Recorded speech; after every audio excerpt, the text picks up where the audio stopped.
Fox Sports. We are Baltimore. We are Wisconsin.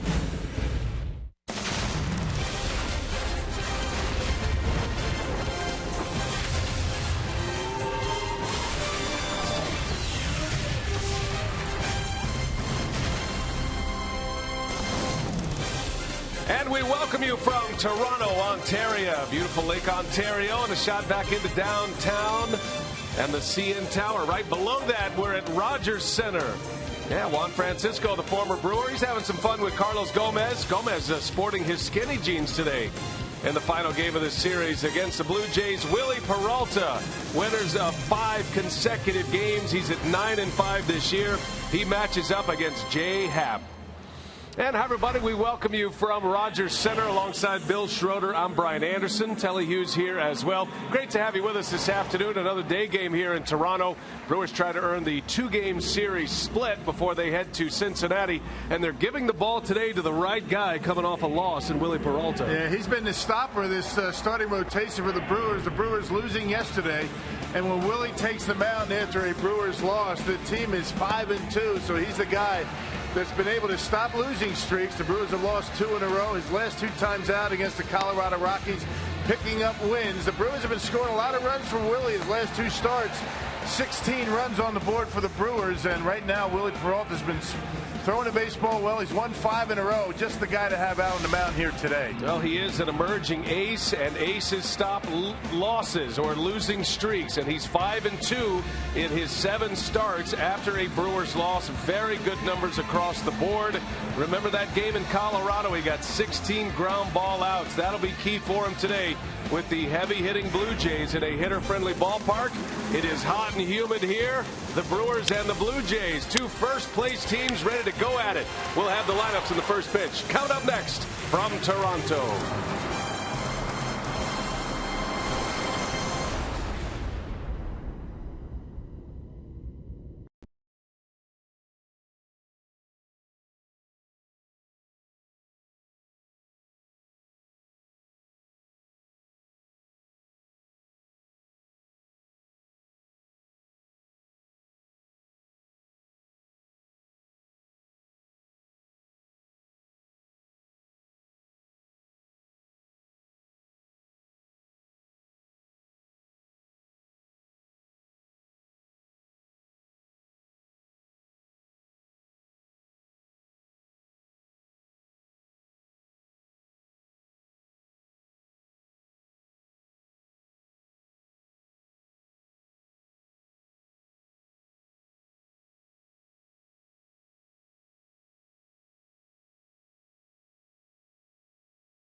Baseball on Fox Sports Wisconsin is brought to you by Menards. Save big money on all your home improvement needs at Menards. By Miller Lite, now in the original can. It's Miller time. By Toyota, let's go places. And by Southwest Airlines. Find our fares online only at southwest.com. The day after Canada Day here, a little bit quieter than it was yesterday. They had over 45,000 in the ballpark yesterday. Much smaller crowd this afternoon, but it's a beautiful day here. Sun is shining brightly. It's 25 degrees Celsius. It's going to be up there in the 90-degree range before day's end. The Brewers maintain their 6.5 game lead over the St. Louis Cardinals. St. Louis losing last night against the San Francisco Giants out on the West Coast. It's getting pretty packed up between the Cardinals, Reds, and Pirates behind Milwaukee. Here's the Associated Bank batting order today. Ricky Weeks leads off. He's the designated hitter. Ryan Braun in right. Jonathan Lucroy at first base today. He's batting third. Middle of the order is Gomez, Ramirez, and Segura. Martín Maldonado does the catching with Peralta on the mound. And then you've got Elian Herrera in left. Jeff Bianchi at second. So some lineup changes. And for more on that and the health of Chris Davis, we check down with the Steamboat, Telly Hughes, down there on the field at the Rogers Center. Yes, it is hot down here, BA, but Chris Davis, once again, is not in the lineup after straining his pectoral muscle yesterday in the 7th inning on a pickoff play. He slid in safely to second base, and he woke up, he got up with some discomfort, and he woke up this morning with some soreness. And Ron Renicky said if he was sore, he wouldn't play. And you also got to take into consideration that the Brewers will have a day off tomorrow, so you'll have 2 days off to get rested up for the beginning of the series in Cincinnati on Friday. All right, Telly, thanks. And Rock, the Brewers changing up their defense a little bit with Lucroy at first, and Weeks in there as the designated hitter. Got Jeff Bianchi at second base today. Yep, and Elian Herrera out in left field. So Elian Herrera, a guy that can move all over the place defensively. As you take a look at Jay Happ, the former Philly, Houston Astros, second year with the Blue Jays, having a pretty good season. Is Happ 7-4, 429 earned run average, making start number 9 career against the Brewers. So Jay Happ ready to go to work. Now the Brewers are 7-3 this year against the American League East after the loss yesterday to the Blue Jays. The first place Toronto Blue Jays in the AL East. Toronto with a 1-game lead over the Orioles, who also won yesterday. And here we go. Happ's first pitch. He is low. And we're underway at Rogers Center. Greg Gibson will call the balls and strikes. He's also the crew chief. You got Phil Cuzzy, Quinn Wolcott, and Mark Carlson on the bases.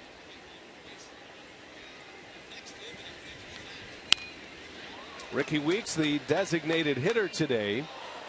Typically, you'd see him play second base. This will be one of the final games the Brewers have with the DH. They have one more series to go against the Tampa Bay Rays, and that'll wrap up ball games in American League ballparks. So Renicky using this opportunity to upgrade his defense a little bit with Bianchi at second. And Weeks gets his spot in the lineup, and it'll be interesting to see how he handles the DH role today. Yeah, that's not for everybody, but Ricky Weeks, 7 for 14 career against Jay Happ with a couple of home runs. So Renicky wanted to get him in the lineup in that leadoff spot. Brewers pretty much stymied in yesterday's ball game. They did not swing the bats all that well. Some pretty good pitching by the Blue Jays. Very impressive start by Hutchinson yesterday. Drew Hutchison had a career high 10 strikeouts and got a lot of strikeouts with the high fastball, and that's something that Jay Happ features as well.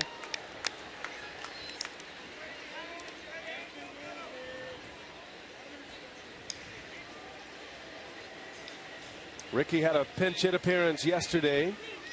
Brewers have some experience against Happ from his days in the National League. Weeks has great numbers against Jay Happ. 7 for 14 lifetime with 2 home runs.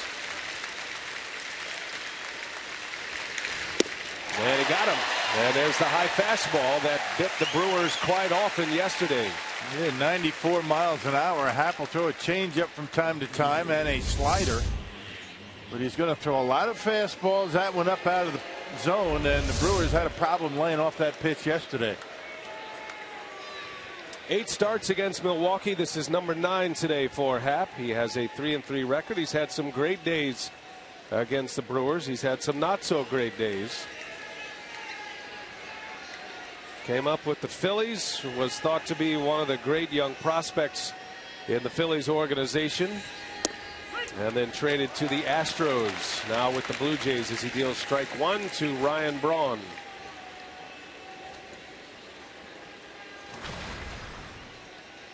Braun comes in batting .289. He drove in a run yesterday, the only run the Brewers scored in a 4-1 Toronto win yesterday. Braun had a double down the right field line.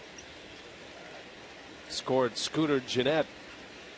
It was a tight game until the Blue Jays scored 2 in the bottom of the 8th inning. They ended up winning 4-1 behind Hutchison, who beat Marco Estrada yesterday. Estrada drops to 7-5.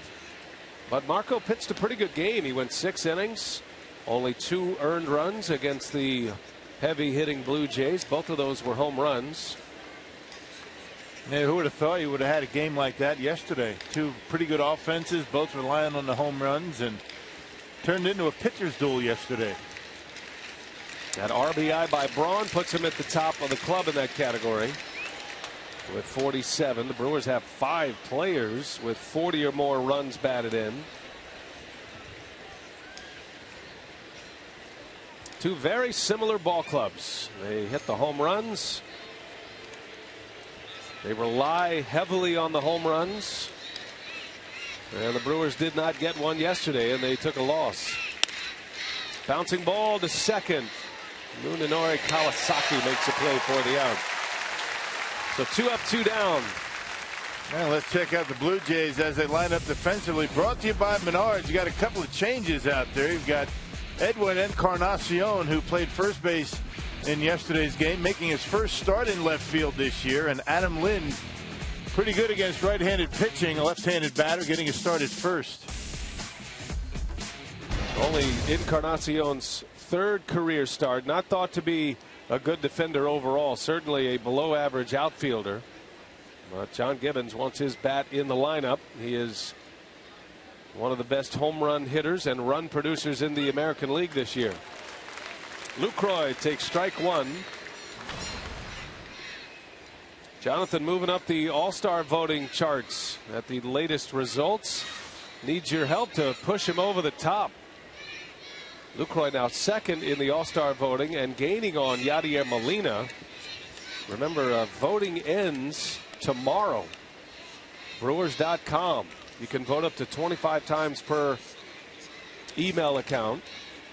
Lucroy 2nd in the league in hitting starting play today.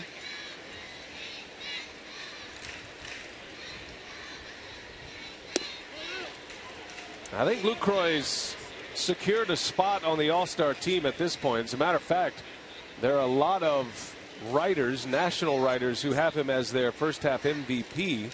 Tom Verducci being the most noteworthy of those writers in Sports Illustrated. Yeah, given the fact what he's done offensively and the fact that he's catching just about every day, doing a nice job with the Brewers pitching staff. One of the reasons why the Brewers have one of the better pitching staffs in the National League, and has been able to stay healthy. Lucroy at first base today. Shoots one fair just inside the bag. Lucroy around first. He's going to try it. And the throw comes in late. Lucroy with a 2-out double. Boy, what a beautiful piece of hitting that was by Lucroy. Yeah, pitch up and away, and with 2 strikes, just trying to put the ball in play. That was just a classic Jonathan Lucroy approach. That ball almost by him, but able to get on top of it, roll it inside the first baseline for a 2-out double. Yeah, you get hits like that, and approach like that is why Lucroy is up there amongst league leaders in batting. And just a great approach just about every time up. Pretty balanced spray chart as well. His 28th hit to the right side. He is the National League leader in doubles as well, and it's a double with 2 outs. That brings Gomez to the plate.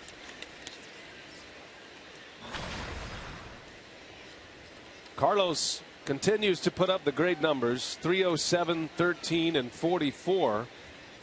And that only tells part of the story for Gomez. Carlos stealing a lot of bases. He's only been caught 3 times. Gomez stole his 14th base of the year yesterday. At some point, you figure Renicki's going to move him out of the cleanup spot. He likes him more at the top of the order to utilize his speed a little bit better, but the way the Brewers have been swinging the bat. And he's been saying that about a month. I think that's kind of delayed reaction. I don't think Renegade is interested in moving that lineup around too much.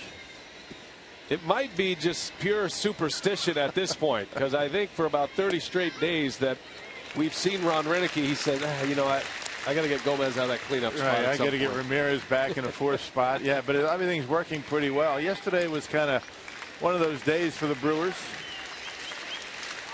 But overall, they've been swinging the bats well. Well, Gomez, as you saw, among league leaders in the National League with runners in scoring position. He's fourth in the league in that category. Gives you an idea that he's been clutch. Full count. Lucroy at second base. Outfield is deep. And Gomez into right field. Little flare coming in Cabrera, and he can't get it. He's able to save it from going over his head. Lucroy is in to score.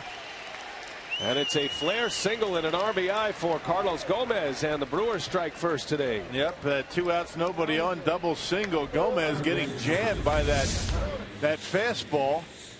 Yeah, Happ trying to get it inside, left that out over the plate just enough, and Melky Cabrera not all that accustomed to playing in right field. Not that the angles are going to be all that differently, but got a bad break on it, and Lucroy running on contact, able to score. Boy, if that gets by Cabrera, Gomez might have a chance to score. Fortunate that it's only a single. Ramirez on the first pitch, a bouncer to third. Francisco goes the easy way to end the inning. So the Brewers get a 2-out rally. They score a run. We head to the bottom of the first.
Kid to Milwaukee, being introduced today. I'm sure he wanted to catch the rest of this Brewers game, so I wanted to make sure he got the press conference out of the way. All right, yeah. Well, we look forward to having him out at Miller Park. So Jose Reyes will lead off as we head to the bottom of the first inning. The Brewers have the lead 1-0 on a Gomez RBI single after a Lucroy double. And Peralta ready to go to work. 5 straight wins for Willie Peralta. 9-5 is the record. An ERA of 3.20. Peralta is 1 win off the National League lead, tied with his teammate Kyle Loesch for the most wins. And right now, Willie, the guy in that starting rotation, is getting all the runs. Last 5 starts, all wins. The Brewers have put up 36 runs in his starts. Yeah, Peralta 3-0 on Jose Reyes. He'll be followed by Melky Cabrera, then Jose Bautista. We'll get you that Blue Jays lineup in a moment. And the 3-0 is in there for a strike.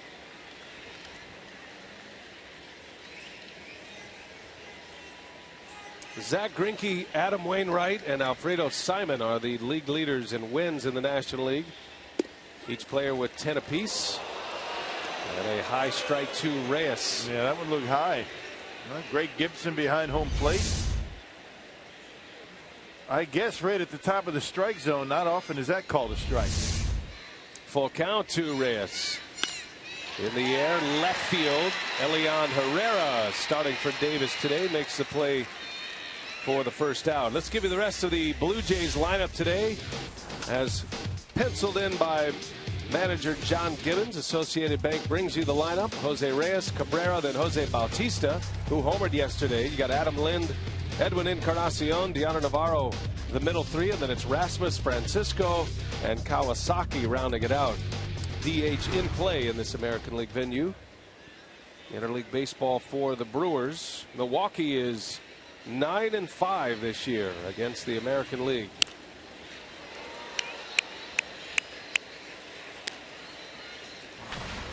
And particularly good against the American League East. Winning record against the East. They're 2-2 against the Twins this year. And last game of this series, looking for to avoid their first sweep, albeit a 2-game series here in Toronto. Now the Brewers and the Dodgers, the only 2 teams that have not been swept this season. A 2-game series here, and then the Brewers and the Blue Jays will play a 2-game series at Miller Park in August. Here's a bouncer to Bianchi, his first try. 2 up, 2 down for Peralta. Yeah, let's look at the Brewers defense today, brought to you by Menards. You got a bunch of changes. You got Elian Herrera out there in left field. Chris Davis sits this one out. He'll probably be back in the lineup on Friday in Cincinnati. Maldonado behind home plate. Jeff Bianchi gets the start at second base, and Jonathan Lucroy just to keep his bat in the lineup over at first base today.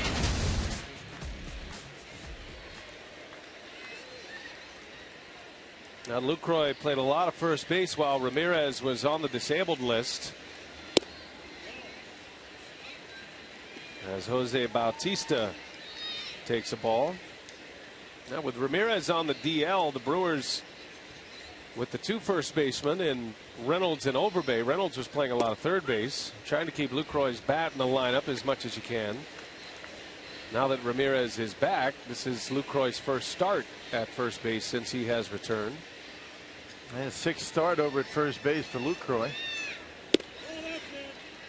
Reynolds been scuffing a little bit at the plate. Haven't been able to pick up any, many hits. And Ron Rennick just trying to get some offense going. It was a long day yesterday at the plate. Yeah, it's already paid off. 2-1. Bautista takes a ball. 3-1 the count. Bautista, one of the best players in the American League, in the game, one of the more dangerous power threats. Missed 6 games with a hamstring injury. Yesterday was his first start. That one's driven into left center field, and Bautista's going to watch this one go. Well, just like he did yesterday, Bautista homers in the first with 2 outs. And that was on a 98-mile-an-hour fastball. Yeah, 3-1 pitch. He knew it was coming.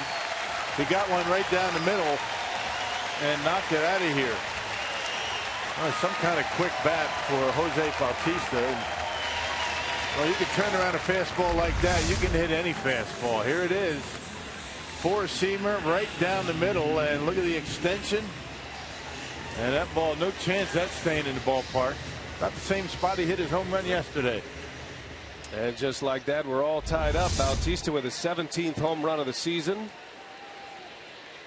Well, he is the engine that makes this offense go. This is a very good lineup here in Toronto. They've got a lot of power. They lead all of baseball in home runs.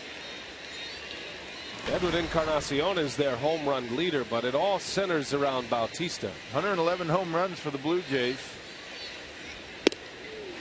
And nobody really even close. Adam Lynn chases one. He's in a hole. No balls and 2 strikes. Lynn did not start yesterday. He did get a key pinch hit off the bench, however. That set up the 2-run 8th inning for Toronto that expanded their lead yesterday. He's normally their designated hitter. He's getting the start at first base today. I would imagine Bautista would start to move out of that DH role and into right field on the Blue Jays' next road trip. They're headed to Oakland after the game today. They start a key trip out west. Blue Jays go to Oakland, then they play the Angels, and then they go all the way across the country for a 3-game road series against Tampa Bay. That's going to be a character builder. That trip makes a lot of sense, huh? Oakland, Los Angeles, right. They're right next door. Sure, right. Right? Like you could walk between those two. Okay. And then Tampa Bay, since it's, in kind of the same general area. Right. So no problem. Just hit all 3 and be done with it. Got him. Lynn strikes out. Willie Peralta picks up a K but gives up a home run. Bautista ties it at 1.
Here in Toronto, Rogers Center.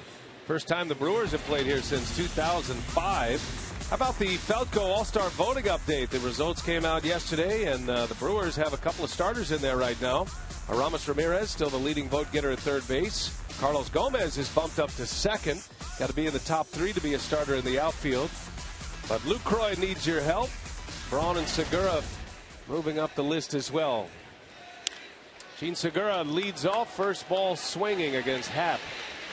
And a pop-up in the shallow center. Kawasaki makes the play for the first out. Yeah, it looks like the Brewers are going to be pretty well represented in the All-Star game. Going to have some pitchers, I'm sure, that are going to head to Minneapolis. Got to get them in that starting lineup, though.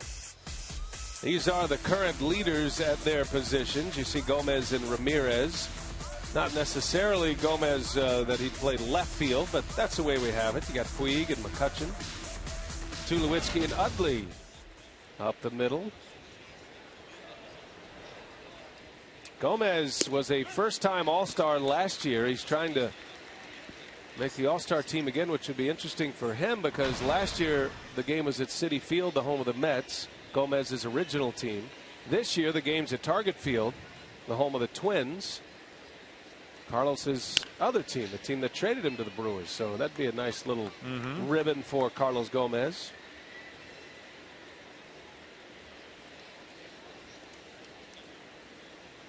He's got the skinny pants on today. A little bit warm down there on the turf with his skinny pants, huh?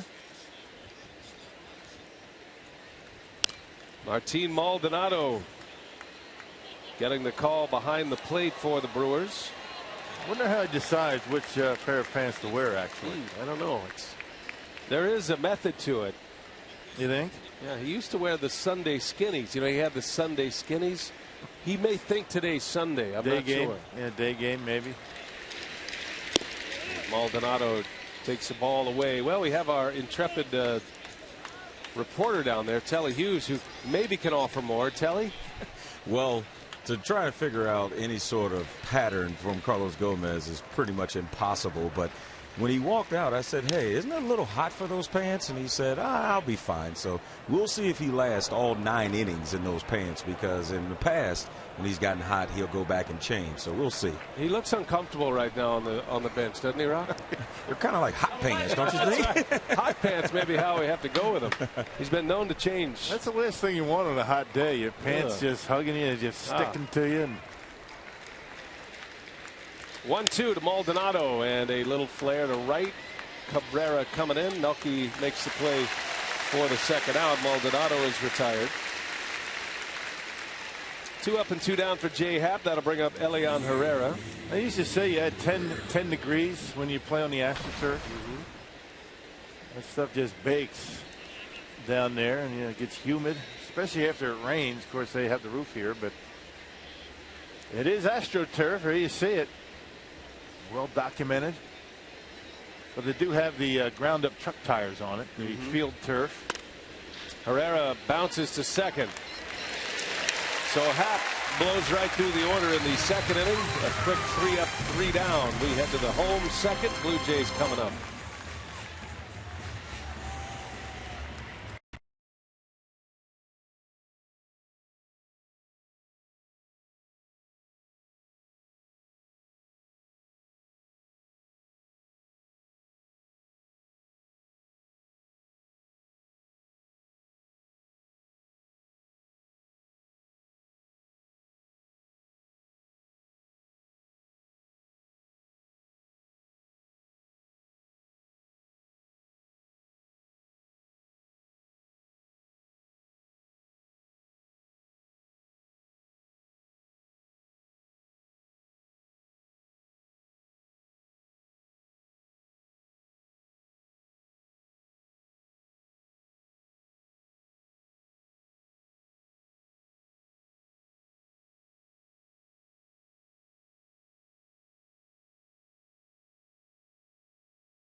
Center, and over there at the Renaissance. Great view from the hotel. Brewers fans enjoying it. Saturday, a full day of MLB action, beginning with the D-backs and the Braves on FS1, and then baseball night in America on Fox. It is the Orioles and the Red Sox. MLB doubleheader begins at 2:30 Central on Fox Sports 1, continues at 6 Central on Fox. The Blue Jays up a game on the Orioles. Baltimore is hosting Texas tonight. Baltimore won last night. Got the Yankees, who lost to the Rays yesterday. They're underway shortly against Tampa Bay at Yankee Stadium. Boston lost to the Cubs last night. Encarnacion, a bouncer to short. Segura makes the play. Peralta has his first man out. Yeah, Tampa's won 4 in a row. They've won 7 in the last 10 games, and all of a sudden 37 and 49, 9.5 games back of the Toronto Blue Jays. The Brewers are going to see the Tampa Bay Rays. Renicky and Joe Madden, good friends, coached together with the Angels. That trip's coming up at the end of July. That'll be right before the trade deadline, so that'll be very interesting timing for the Brewers. 3-game series in St. Petersburg, July 28th through the 30th. Deanna Navarro at the plate with 1 away.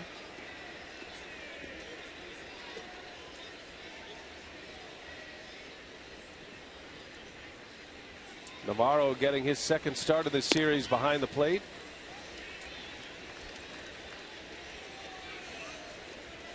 One for 4 yesterday.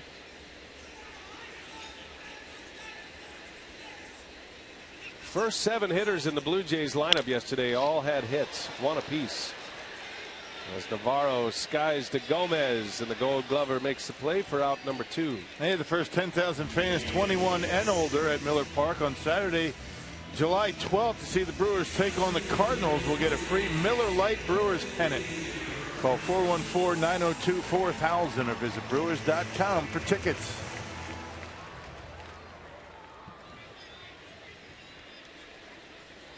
Brewers have a nice home schedule coming up after this road trip through Toronto and Cincinnati, starting on July 7th. Got the Phillies for 4, the Cardinals for 3. Colby Rasmus waving and missing at a breaking ball. A little off-speed pitch. You know, Willie will throw the slider and some change-ups to left-handers. Don't throw many change-ups to the righties. There's another one right on the corner. Only 2 right-handed batters in the lineup for the Blue Jays. Second consecutive game. And 3 switch hitters, a bunch of left-handers in the starting lineup. And the 2 right-handers are the big boppers in this lineup. Bautista, who's already homered, and Encarnacion. 1-2 the count, 2 outs in the second inning. Colby Rasmus homered yesterday, his 12th of the year. That was a solo shot off Estrada in the 5th inning. Former St. Louis Cardinal.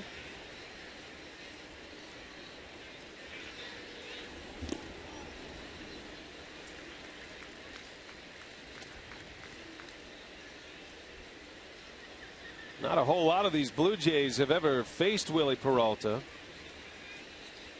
Only Navarro and Reyes in the starting lineup have faced him. What, 98, just missed outside. And see the movement on it. That was a pretty good job by Maldonado to hold that pitch just off the outside corner. That's a tough pitch to catch. That heavy sinker when you throw it that hard. Peralta shakes a few times. Here's a 3-2, and he misses outside. Ball 4. Had him 0-2 and lost him a 2-out walk. That's been one of the areas of concern for Peralta, finishing off innings. He seems to get 2 outs quickly, and the damage that is usually done comes with 2 outs, whether he walks a batter, gives up a hit. In the case of the first inning against Bautista, gave up a home run when he fell behind in the count. Yeah, walks are in pretty good shape for Willie when you look at his season numbers. Only 25 walks in over 100 innings of work. It was just when he walks batters, sometimes making it difficult on himself.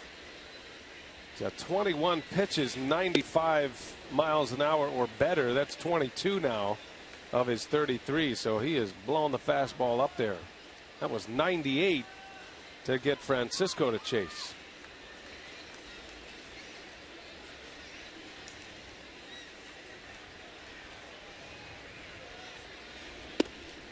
As we have seen with Juan Francisco, he can handle anybody's fastball. He has a tough time with that off-speed stuff. Juan starting his second consecutive game at third base against the Brewers. Played a little third for Milwaukee, mostly first base with Milwaukee last year. Snap throw to first, and Lucroy makes a heck of a play to save Maldonado from an error. And that snap throw behind that left-handed hitter makes it difficult for the runner to see him throw the baseball, but Rasmus really not off the bag all that far. That ball gets down the line. That might be a run, or at least third base.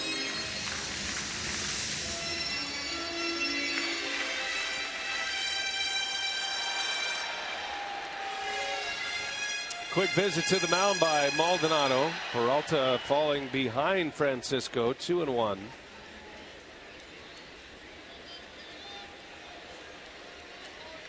Rasmus over at first with 2 away. And that misses away. They'll ask if he went. He did not. Checks his swing. It's 3-1 to Juan Francisco. I think Maldonado wanted that one. Kind of the turn of the head, talking to Greg Gibson, the home plate umpire. That one didn't miss by much. That's the 8th batter for Peralta, and he's been in a 3-ball count to 4 of them. And he loses Francisco. He misses again. Peralta with back-to-back walks and missing that outside corner by a fraction of an inch. No, maybe not. All right, so 2 on now. And Munenori Kawasaki coming up.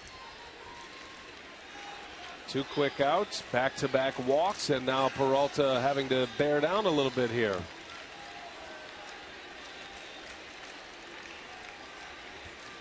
All tied at 1. The Brewers scored in the first on a 2-out RBI single by Gomez. He drove in Lucroy, who had doubled. The pickoff play, and that handcuffed Segura. Ouch. It bounced. That was a good play by Segura to keep it in front of him.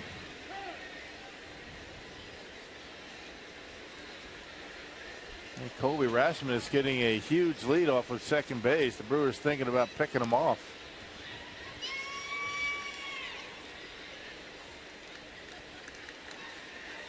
Brewers have good arms in the outfield, with Herrera starting in left field. You got 3+ arms out there today.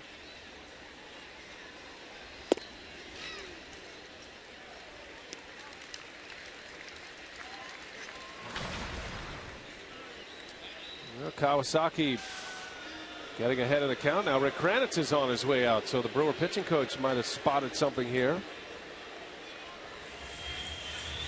I'm just trying to be a little bit too fine. I'm not sure that's the case, or because Willie's never been the one that needs to really hit the corners to be effective. He gets ahead in the count, and with that power sinker, he doesn't have to be on the corners. Just keep it down, work ahead in the count, and I think that's what Rick Kranitz is talking about. Thought it was interesting there before Kranitz got to the mound. It was Aramis Ramirez, the one doing all the talking. Everybody had the same message. One in Spanish, the other in English. So Kranitz checking with Greg Gibson. Hey, those were balls, right? Those weren't strikes, were they? No, they were outside. Rick. Fox Tracks had him off the plate. Fox Tracks never lies. It's true.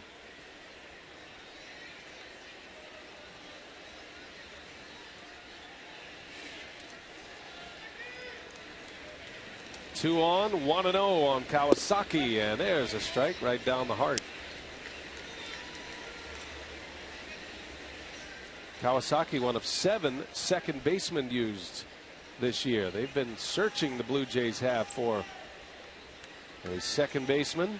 That might be an area they go try to acquire a player.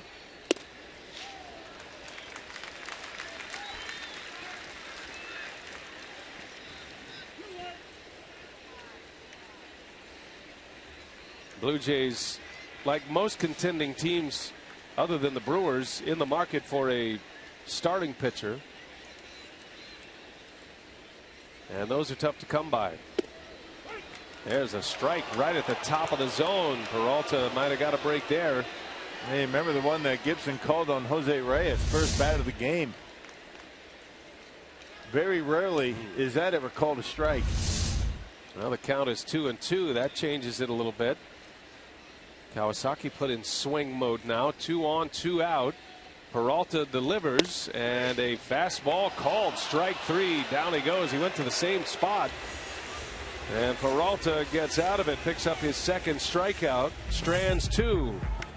We head to the third. You'll see Braun hit when we come back. All tied at 1 in Toronto.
Inning. Both runs scoring in the first inning for the Brewers and the Blue Jays.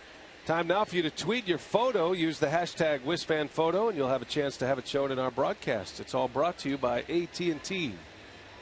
Rogers Center in Toronto, downtown Toronto, on a sunny Wednesday afternoon.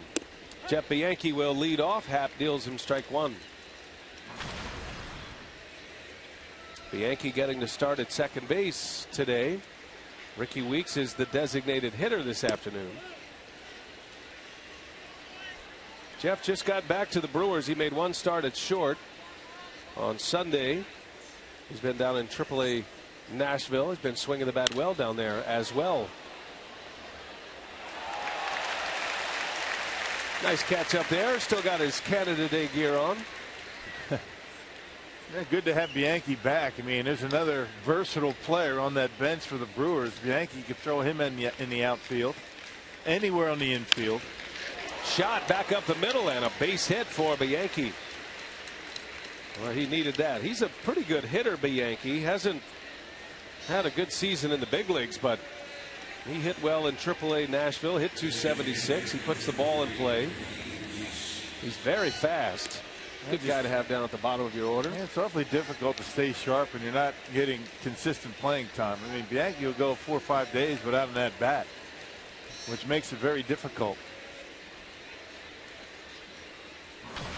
So he's aboard to start the inning, and here is Ricky Weeks.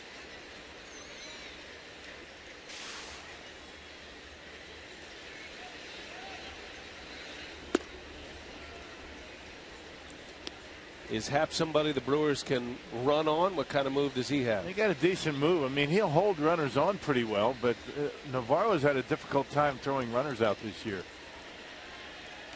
Somewhat of a slow release from behind home plate. Decent arm, but it takes him a while to get rid of it. Ricky Weeks into right center field. Long run for Rasmus, and he'll watch that bounce off the wall. And they're saying it bounced out, so a ground rule double, which is going to cost the Brewers a run here.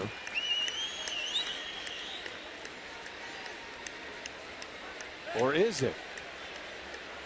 Yeah, now they're sending Bianchi back. Well, Rasmus threw his hands up and didn't go after the baseball. That kind of gives you all you need to know on that play. But check out Weeks on a ball that you would think he'd try and pull. Pulls the hands in, one hop off of that synthetic turf out there and off of that back wall. So a ground rule double. Brewers in great shape with the top of the order up. Well, it cost him a run that actually hit the fence in play, but bounced up. There's that second level of seating. It hit the front railing there, which hangs over just a little bit. That's what made the ball dead. And that's why Bianchi was sent back to third base. So a single and a double for the Brewers. And here comes Ryan Braun in a tie ball game. Blue Jays are going to concede the run. They have their infield back. And Braun hammers one to center field. Rasmus on the run. And Rasmus reaches up. It's out of his glove. In to score Bianchi. Here comes Weeks. And he will score. Braun rounds third base with a 2 RBI triple. And the Brewers take a 3-1 lead. Well, and the ball that Rasmus probably tell you should have had. I think he jumped a little bit too soon. Wasn't sure where he was on that wall, but fastball middle in, and Ryan Braun gets a pretty good swing at it. Check out Rasmus. Jumps a little bit early. He could have taken another step. Had he done that, he probably would have been able to make the catch. And 2-run score, and Ryan Braun into third base. Well, the Brewers with their first 3 hitters here in the third inning reaching. That is triple number 5 for Ryan Braun this year to go along with his 11 homers. And he drives in a pair. That pushes Braun to 49 runs batted in. Still nobody out. Here's Lucroy now.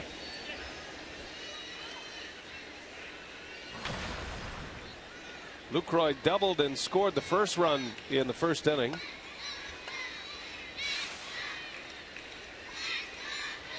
Lucroy, the league leader in doubles, has 29 doubles this year. He's ahead of Paul Goldschmidt of the Diamondbacks.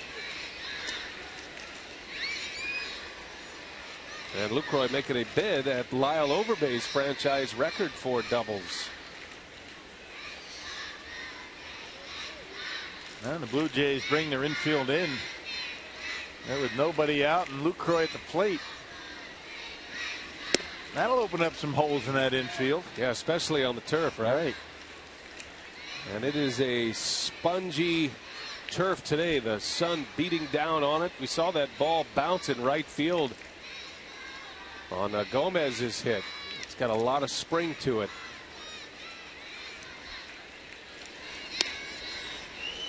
Pop up, little flare, right field, slicing, foul. Boy. Just foul. Oh, man. You see that ball bounce? Yes, sir. That thing bounced into the stands. On one hop, yep. Well,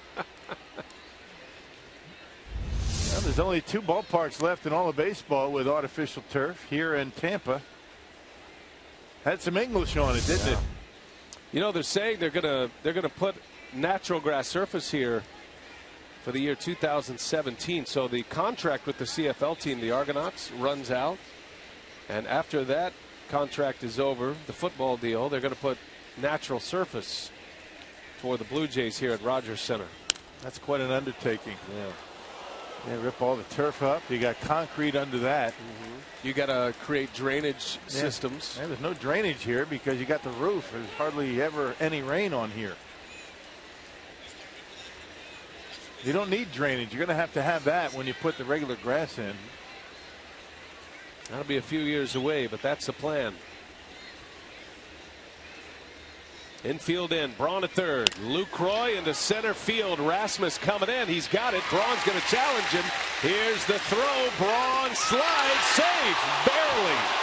What a throw by Rasmus. Yeah, we might see a review on this one. It looked like Navarro thought he might have had the out. That's a heck of a throw out there from center field. As of right now, it is a sacrifice fly and an RBI for Lucroy. We'll see. Gibbons is out, talking with the home plate umpire Greg Gibson. Some kind of throw here from Colby Rasmus. Yep, all the way in the air. Just a short hop maybe, and looked like Ryan Braun might have got his foot in there. Ronnie chugging along, and that can't tell there. Can't even see home plate. Gibbons is trying to stall as long as he can with the argument, but obviously the Blue Jays replay personnel. Yeah, he looks safe there. That's the best look at it. So Gibbons heads back to the dugout, and the Brewers have another run on the board. A sac fly from Jonathan Lucroy, and it's 4-1 Milwaukee. Yeah, that's the MLB camera that's sitting right here in our booth.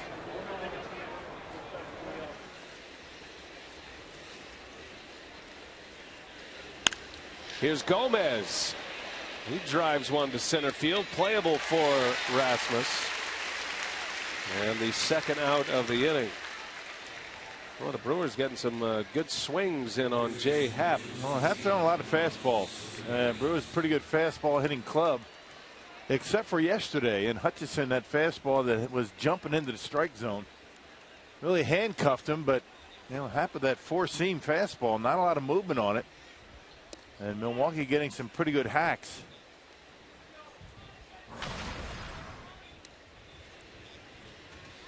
Now, Ramos Ramirez swung at the first pitch his last time up, bounced out to third. Count evens at a ball and a strike. 3 runs in for the Brewers in this third inning. The Yankees singled, Weeks doubled, Braun tripled.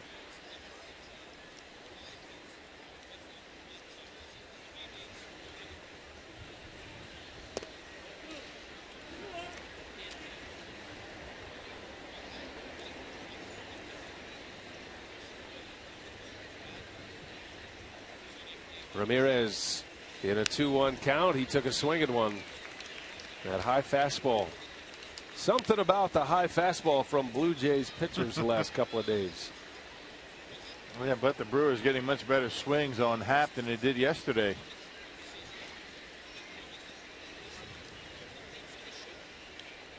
Two and two to Ramirez. To right field, Melky Cabrera. And that will retire the side. 3 fly ball outs, but not before the Brewers bring 3 runs in, started by Bianchi. Weeks the double, Braun the triple. 3 runs in for the Crew. They lead 4-1 as we go to the bottom of the third.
Fox Sports Wisconsin is brought to you by Piggly Wiggly, the official supermarket of Fox Sports Wisconsin. And by Marshfield Clinic. Don't just live, shine. The CN Tower right next to us here at the Rogers Center. And Ryan Braun with a couple of RBIs. 49 ribbies now, the club leader in that category. Braun gives the Brewers the lead. They tacked one more on. It's 4-1 as Peralta takes the ball back out there for the third inning. Jose Reyes, Melky Cabrera, Jose Bautista will lead it off. Did you check out yesterday? They have a thing where they strap people on top of that CN Tower. As Reyes singles to start the third inning. What do you mean by that? And hang them over the edge. I mean, it's something you go up there and you pay to do. Is that some kind of punishment? Something? I don't know. I mean, thrill seekers, I guess. But, you know, they kind of hang them off the top there. And it's like they're just kind of floating in midair. That's not something I'd be interested in doing. I wouldn't even go up to the top of that thing. My God. The elevator ride's scary enough, isn't it? That thing's booking up there. The CN Tower. I didn't see that. Yeah, well, it's true. It looks a little dangerous. Looks a little medieval to me. It's like a bungee jump, or no? I mean, I don't know exactly, but I saw pictures of it yesterday. Talking to Ed Cedar, third base coach, he was wondering what everybody was pointing at up there, and he was telling me yesterday that they hang people off the top of it. Center field, a base hit, Cabrera. So back-to-back singles here to start the inning. Not the way Willie Peralta wanted to get this third inning going, and now he's got to deal with Bautista with 2 on base. AT&T U-verse rewind. Yesterday, Bautista in the Canada Day red jersey launched one out here in the first inning against Marco Estrada, and then almost a carbon copy today in the first.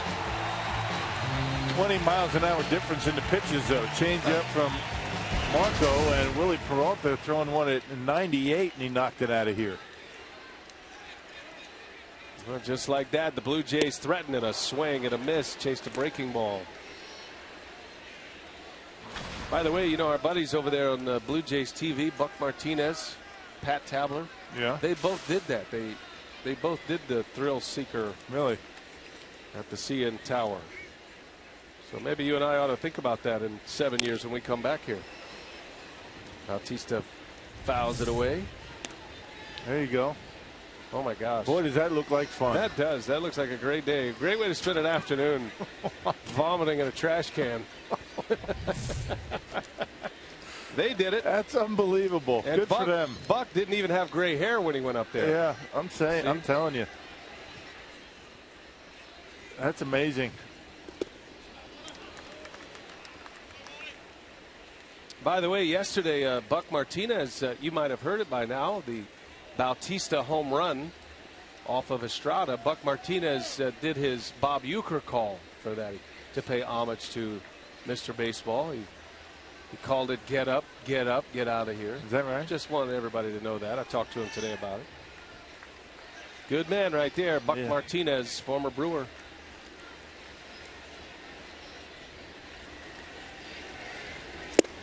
And former Blue Jay manager. Yeah. Now doing play-by-play.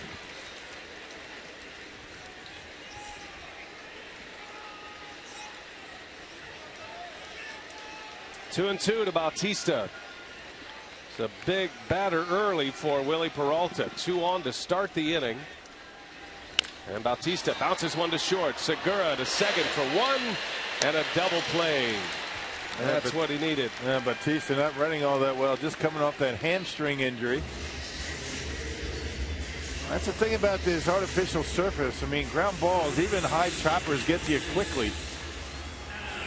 A good feed over to Bianchi, and they're able to turn the double play. Check that out. Slider, he beats it right in front of home plate. And check out Segura. He wants to make sure he gets it on that first hop. That second hop can be a tough one. And an easy 6-4-3 double play after that. Big pitch for Peralta. Mark that one down. That'll be one to look back upon later. So 2 outs. Here's Adam Lind. Got a runner at third now with 2 gone. Lind up there, a strikeout victim in the first.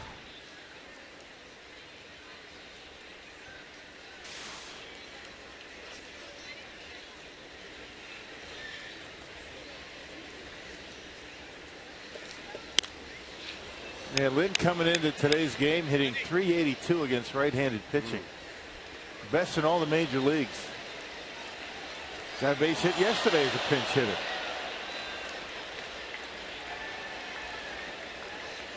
That was against Rob Wooten, a right-hander. Peralta overpowered him with a fastball his last time up. And he pulls that one. That's a base hit. Another 2-out hit for the Blue Jays. Lind on his way to second. Braun's throw coming in. And it's late. And it's an RBI double for Adam Lind.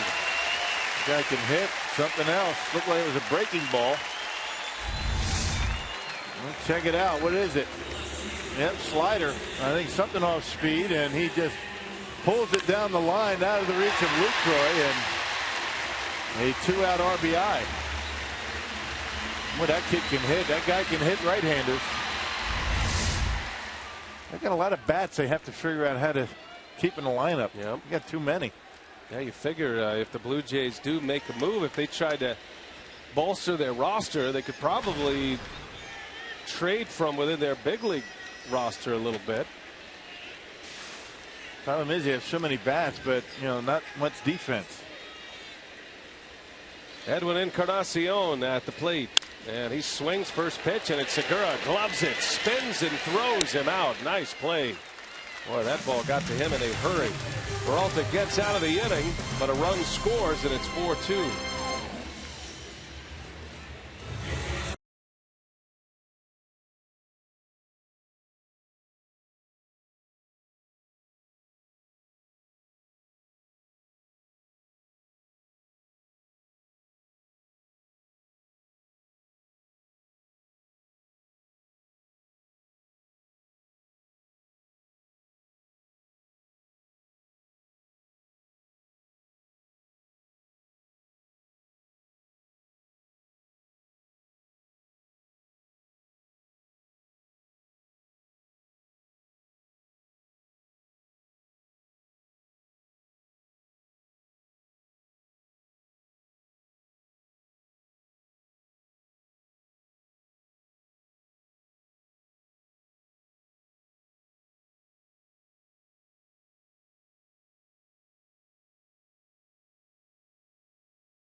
Top of the fourth inning now. Let's take you back to the third. Our Southwest Airlines non-stoppable plays here. It started with the Yankees single to lead off. Weeks had the double.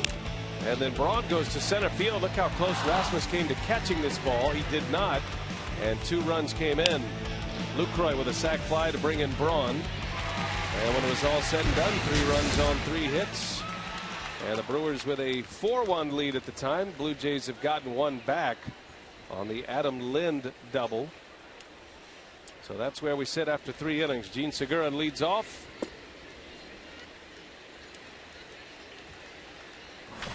Segura starting a nice double play last inning, and then a beautiful play on a grounder by Encarnacion to end the frame.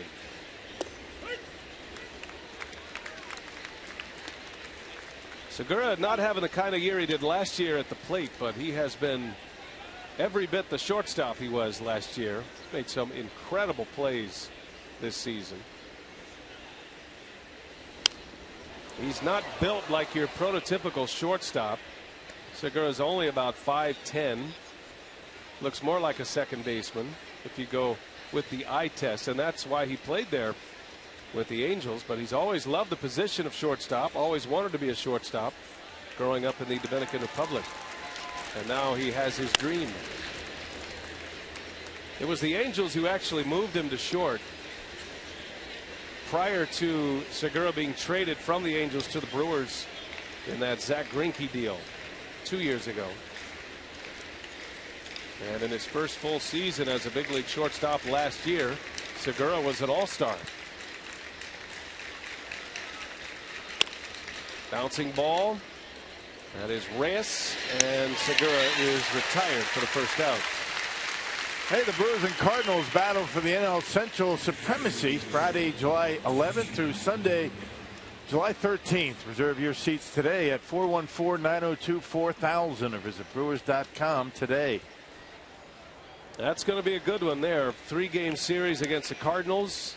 That's the homestand that has the Phillies and the Cardinals. 7-game homestand. The next time the Brewers will be back in Milwaukee. Cardinals lost last night. They got shut out by the Giants. Tim Lincecum, 8 shutout innings against St. Louis yesterday. Maldonado pops it up. Cabrera looking into the sun makes the catch for the out. Hey, Cardinals have lost 3 in a row. And the hot team in the Central right now is the Pirates. Pirates in Cincinnati. Pirates have won 8 of their last 10. And Cincinnati 7 of 10, although they've lost their last 2. Now the Pirates won yesterday. They beat the Diamondbacks, and the guy they just acquired in the Grilly deal from the Angels, Ernesto Friere, got the win. The Reds lost in San Diego. A light hitting Padre team this year erupted for 8 runs and 16 hits yesterday against Cincinnati. Mike Leake took the loss in that one. And those are the matchups again today. Pirates hosting the Diamondbacks. The Reds will be in San Diego. Reds have Johnny Cueto on the mound tonight, who has been among the best in the National League on the mound. And that's going to set up Cueto, I believe, for Sunday.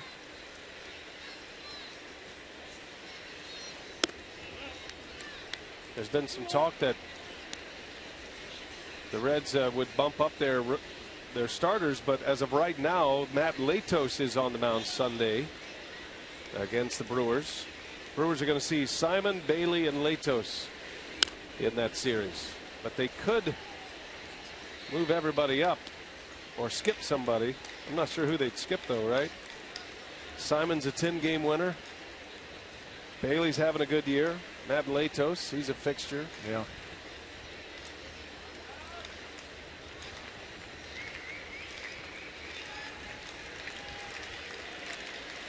I guess anybody's better than Cueto, though. Yeah. Yeah, as good as Latos is. Latos just coming back from an injury. Actually returned against Milwaukee first time around. 3-2 to Herrera. Slow roller foul past third. The Brewers are going to counter in Cincinnati with Loesch, Garza, and Gallardo. That's a nice series of pitching matchups. And Brewers need to figure out a way to beat the Reds. The Reds have really had the Brewers number the last couple of years. Cincinnati took 2 out of 3 against the Brewers at Miller Park. Herrera strikes out, and a 1-2-3 inning with a K for Jay Happ.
All right, Jeff, thanks. Looking forward to that.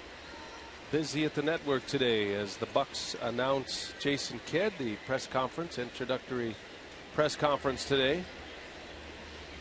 Deanna Navarro will start it for the Blue Jays. Navarro, Rasmus, and Francisco. First three up against Peralta.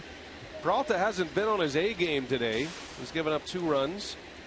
He's given up some damage with 2 outs. In each of his first 3 innings, he's allowed a base runner. It's been the home run, the RBI double, and he's had a couple of walks with 2 outs. A little bit of that has to do with the offense that he's facing today. This is one of the best in all of baseball.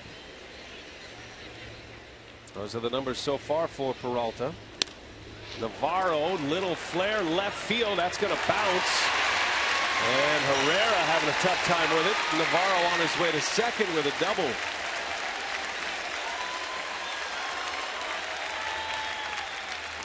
So Deanna Navarro with a 2-base hit.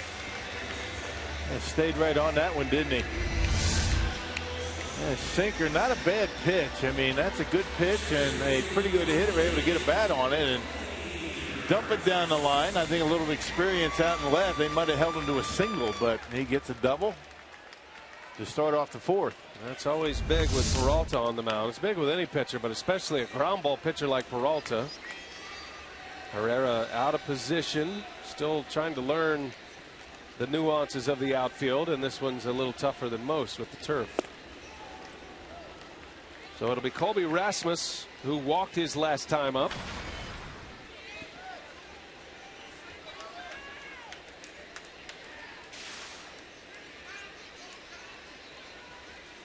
(4-2) Milwaukee.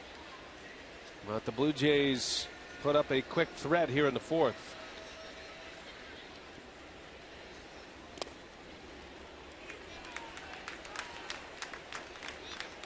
Peralta throwing a lot of pitches. His next one will be his 60th pitch, and he does not have an out in the 4th inning. That first pitch strikes 10 of the first 16 batters for Willie. Not bad. Well, it hasn't been a problem for Willie today getting ahead in the count. It's putting him away. Well, he walked Rasmus after getting ahead of him 0-2 his first time up. Brewers expecting Rasmus to pull the ball on the ground, have a bit of a shift on as he's a little late on that fastball. And it's 2-1. Expecting Rasmus to pull a 98-mile-an-hour fastball with some movement on it.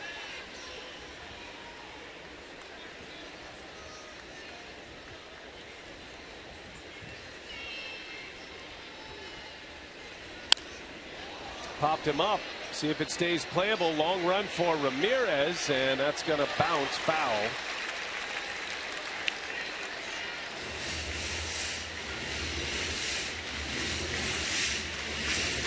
Two and two to count on Rasmus.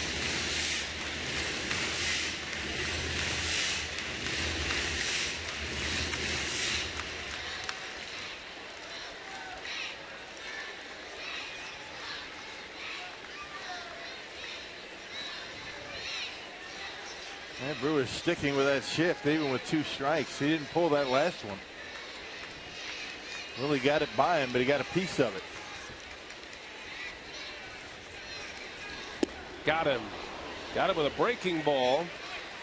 Rasmus strikes out. Good pitch for Peralta. His 3rd strikeout. It's the first inning, the first out of the 4th inning. Best slider of the day right there. That one going straight down. And Rasmus, after getting ahead in the count 2-0, really able to put him away on the next 3 pitches. That is a good breaking ball right there. Got on top of it. Not too big of a break, but very late, and had him over the top of it. And if Peralta has found that slider, he can make quick work of a lineup with the fastball and the breaking ball combo. There's a slider, and that's hit deep to right. Francisco will watch this go. So just like that, this game is tied. Juan Francisco got a hanging slider and knocks it out of here.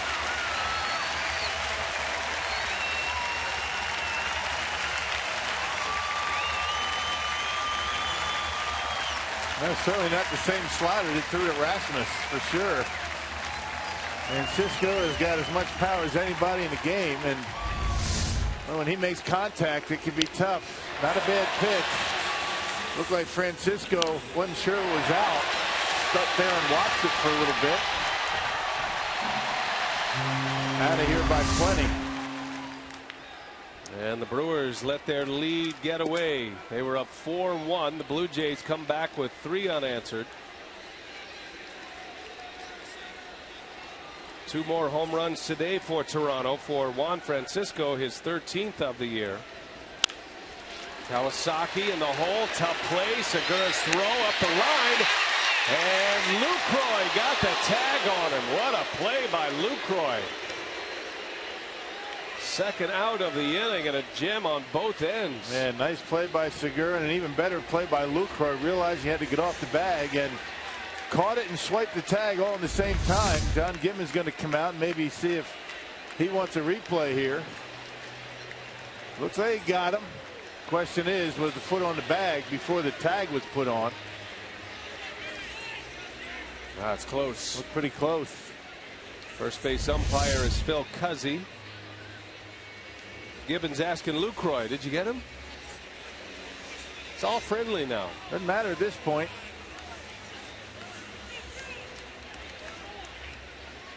And are they going to go to a challenge here? Looks I think like Gibbons did ask for the challenge, so we'll take a look. Let's check out the foot of Kawasaki. The tag by Lucroy. Looked like he missed him. Oh, man. Looked like he missed him. I think this is going to be reversed. Goes from an out to probably a base hit. We'll see. That was certainly a definitive look.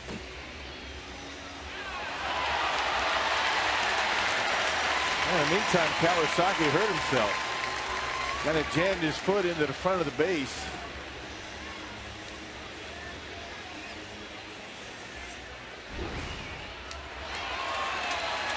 Well, the crowd reacting to what they see on the scoreboard.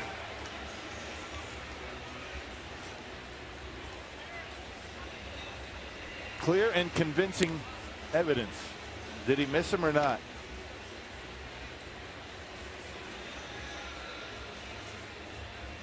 Boy, and then you start to get into the details of what is the glove? Is a lace coming off part of the glove? Who knows? I mean, that is very close. It wasn't full solid contact, that's for sure. But was it a glancing blow, and is there enough there to overturn this?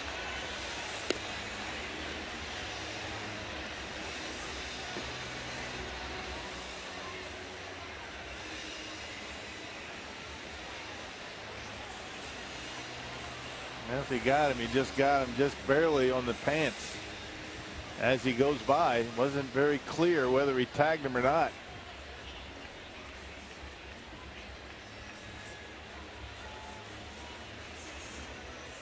Well, this has taken a while, which would indicate that they are pouring through the video and maybe asking for some help. There is one umpire assigned to this game today at the MLB Replay Command Center.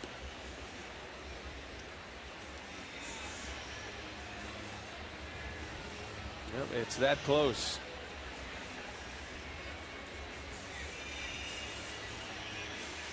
The crew chief is Greg Gibson, the home plate umpire, and the calling umpire is Phil Cuzzy. And Gibson, the headset's off. Out is the call. So how about that? So not enough evidence, I'm assuming, to overturn that. And that'll be a 6-3 put out. And nice play on both ends. That's why we're not in New York, you and I. We've been to that facility, and they actually did a demonstration for us about some of the calls and some of the things they look at. And I'm just guessing here, but we actually had this discussion. Remember what constitutes part of the glove? Right. Does a lace, the end of a lace on the glove, make the glove? And that was about the width of a lace on the glove to get that out call. As Reyes beats one into the ground, and Lucroy shovels to Peralta to retire the side. But the Blue Jays tie it. Juan Francisco goes deep. We're all even at 4.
Milwaukee Brewers Community Involvement Initiative, known as the Community Achievers Award, will recognize residents throughout the state of Wisconsin each month during the season for displaying extraordinary efforts in their community.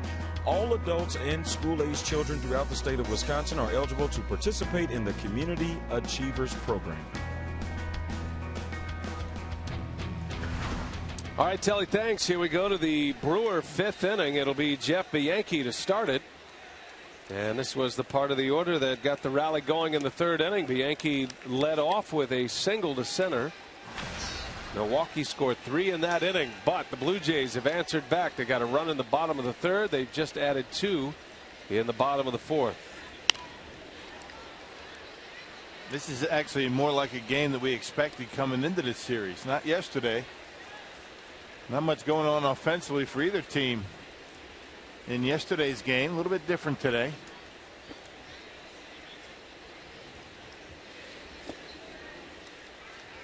Blue Jays have hit 2 home runs. The Brewers have RBIs from Braun, who's driven in a pair. Lucroy has a sac fly. Carlos Gomez with an RBI single. Bianchi in a 2-2 count.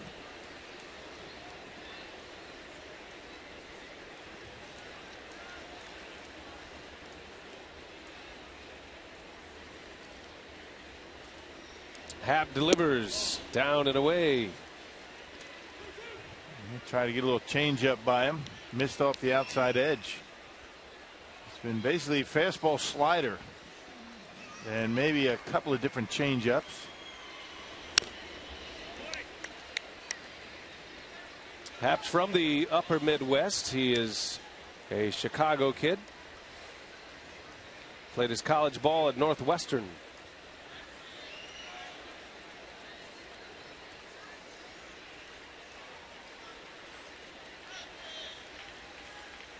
And Bianchi into right field. Cabrera will make the play. Long battle for the Brewers second baseman today. He's out, 1 gone.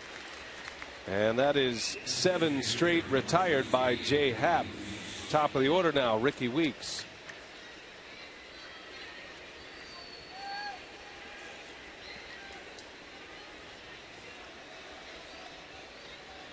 Weeks doubled his last time up. Doubled and scored. He's 1 out of 2 today. He drove one into the gap in right center. It actually bounced up and hit the overhang to the second level, which cost Weeks an RBI. The Yankees certainly would have scored from first base on that. On a pitch, you would think Ricky would try and pull, but he able to put a good swing on it, drive it into the opposite field. There's that overhang you were talking about, that blue overhang in the first deck out there in the outfield. In the right, slicing. Cabrera will watch this one into the seats. 1 ball, 1 strike on Weeks, the designated hitter today. That's something you don't see a whole lot of. Leadoff hitting DHs. Brewers had a pretty good one back in the 80s. Probably the most famous the igniter of the leadoff hitting DHs.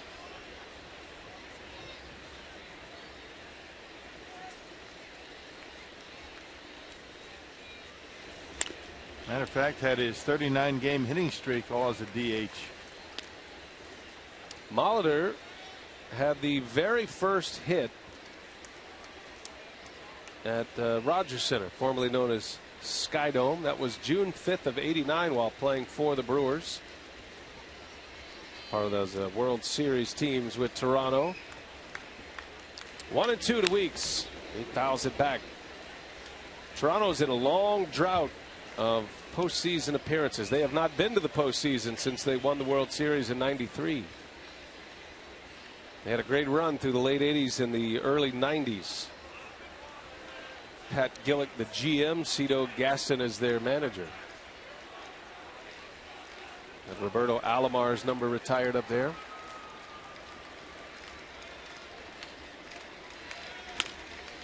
There's a ground ball to short. Reyes for the second out. 2 up, 2 down for Jay Happ. And that'll give us a moment to give you our carsoup.com trivia question. What is the Brewers' record for the most hits in a game? Well, we got multiple choice. Good question. There is a Blue Jay connection, by the way. Now, this is our first ever, I think, Car Soup question that is multiple choice.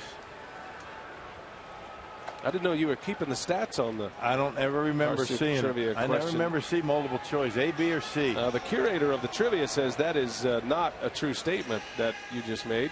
Oh, so he's finally listening to me? Only if there's not a better option. And today, you are the best option. Yeah. So you can take your pick. Did you go with A, B, or C? I didn't pick.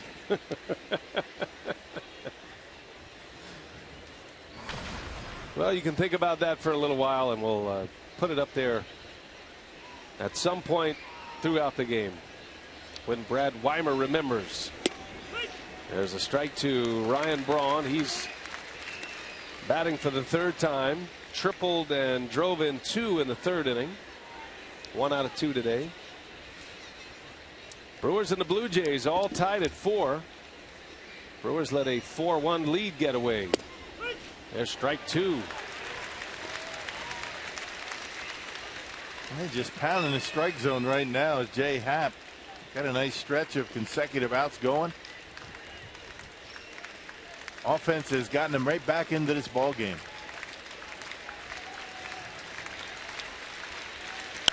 Braun sharply to short. Reyes will make the play to win the inning. And Jay Happ has retired 9 straight Brewers.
and the Blue Jays tied at 4. We're headed to the bottom of the 5th inning.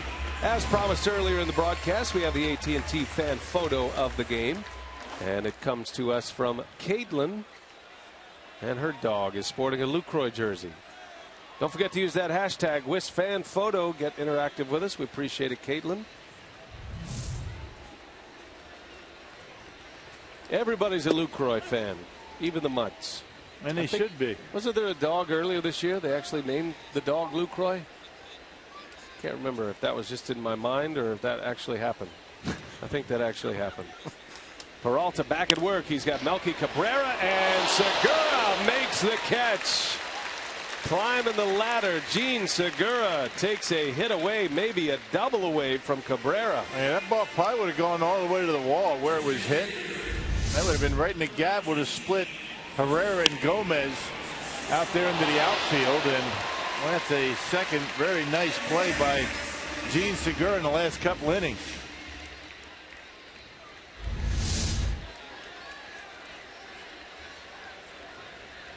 One away. Here is Bautista. Peralta tried to sneak a 98-mile-an-hour fastball by Bautista in the first inning, and he hit one into the seats in left center. Back in there, jammed him. And Segura will have all kind of time. Looks like Bautista a little shook up there. That's the kind of pitch that you have to make against Bautista. That'll get him thinking a little bit. Just ate him up, ate him alive inside. And you talk about a knuckle buster. How about this one? Oof. And hurting the hands and decided not to run. Again, coming off the DL with a hamstring problem. So I guess on orders not to run him out unless necessary. 2 up, 2 down. Peralta could use a quick inning here. Willie has 8 ground ball outs to go along with 3 strikeouts. Adam Lind got him for a 2-out double and an RBI in the 3rd inning. And he turned on a fastball as well. Peralta's starting to put that fastball where he wants now.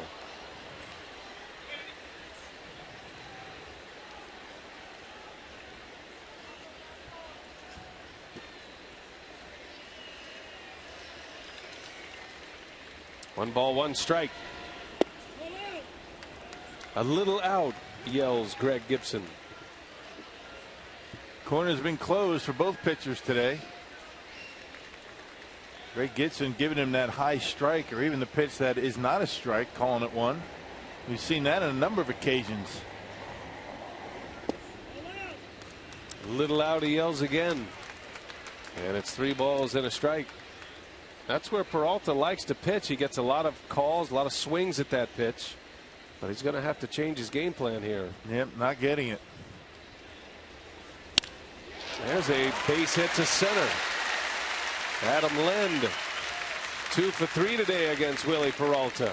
And making him throw the ball down the middle is Greg Gibson, so that's what Willie does. And Lind just continues to pound away at right-handed pitching. This guy's unbelievable. He is quite a hitter. He has 2 2-out hits for the Blue Jays today. Peralta's only been able to go 1 inning without allowing a 2-out base runner via a hit or a walk. That was the 2-run 4th. So that's going to bring Encarnacion to the plate. Encarnacion now 1 off the American League and Major League lead for home runs. Both Abreu and Cruz homered last night. Abreu for the White Sox, Cruz for the Orioles. They have 26. Encarnacion with 25. And Encarnacion is 1 off the RBI lead as well with 66. He's having a monster year. Yes, he is. Leads the AL in extra base hits and in total bases.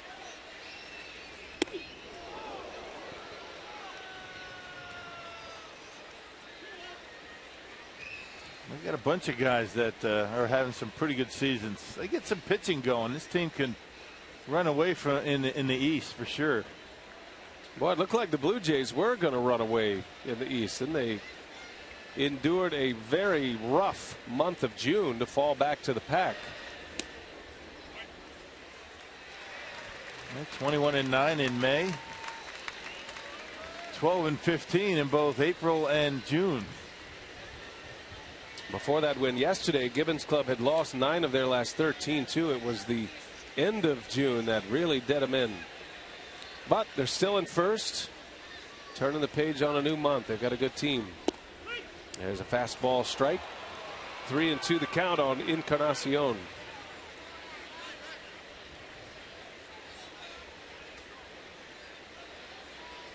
Jays are up a game on the Orioles to start play today. Still wondering if the Yankees and the Red Sox are going to become relevant. They usually are. But they've got their problems as well. Full count, 2 outs. Lind will take off, and Encarnacion lines one to left. And more 2-out damage against Willie Peralta. Man, that was a slider down the middle, and Encarnacion hammers it into left field. When you get the ball over the plate, whether it's a breaking ball or a fastball, and these guys are going to hurt you. That pitch up in the strike zone. Encarnacion able to wait back and hit it hard into left. These guys can swing the bats.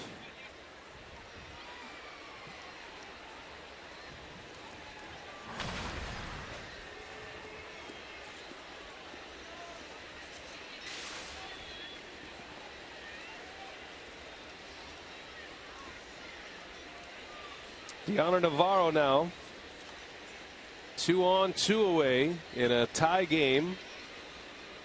Peralta's pitch count at 83 with that offering to Navarro. Boy, his pitch count would be in great shape if he could finish off innings. That's been the difference today. Peralta hasn't been able to do it. The Blue Jays with 2 outs are 4 for 7 today with a home run and 2 walks. 2 runs batted in.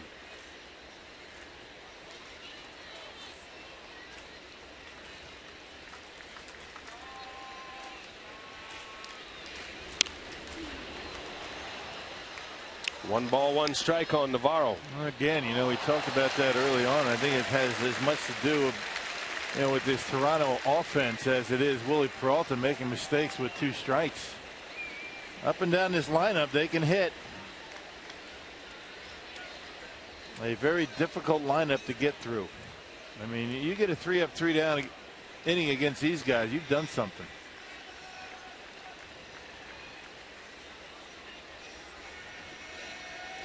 Big pitch coming here. 1 ball, 1 strike. And it's 2-1. Those are at-bat changing pitches right there. Everybody talks about getting ahead with strike 1, but you've always thought that the most important pitch in an at-bat is the 1-1 pitch. Right. And if you don't get ahead strike 1, you either on a 1-1 pitch, you're either 2-1 or 1-2, and what a difference that makes. Hitter in the driver's seat of the pitcher. I think most pitching coaches will tell you that that is the most important pitch in the at-bat, the 1-1 pitch.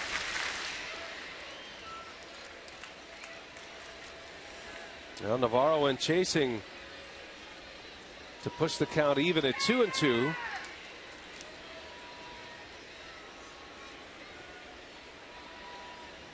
Back-to-back singles with 2 outs, and the Blue Jays threaten here in a tie game in the 5th. Willie delivers. Navarro fouls it off.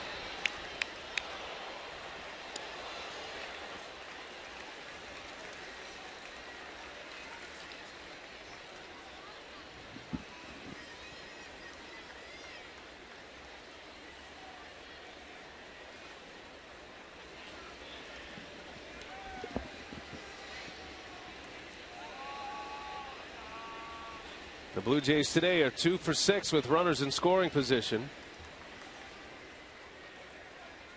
They've had some key hits. Adam Lind drove in a run with a double in the 3rd inning.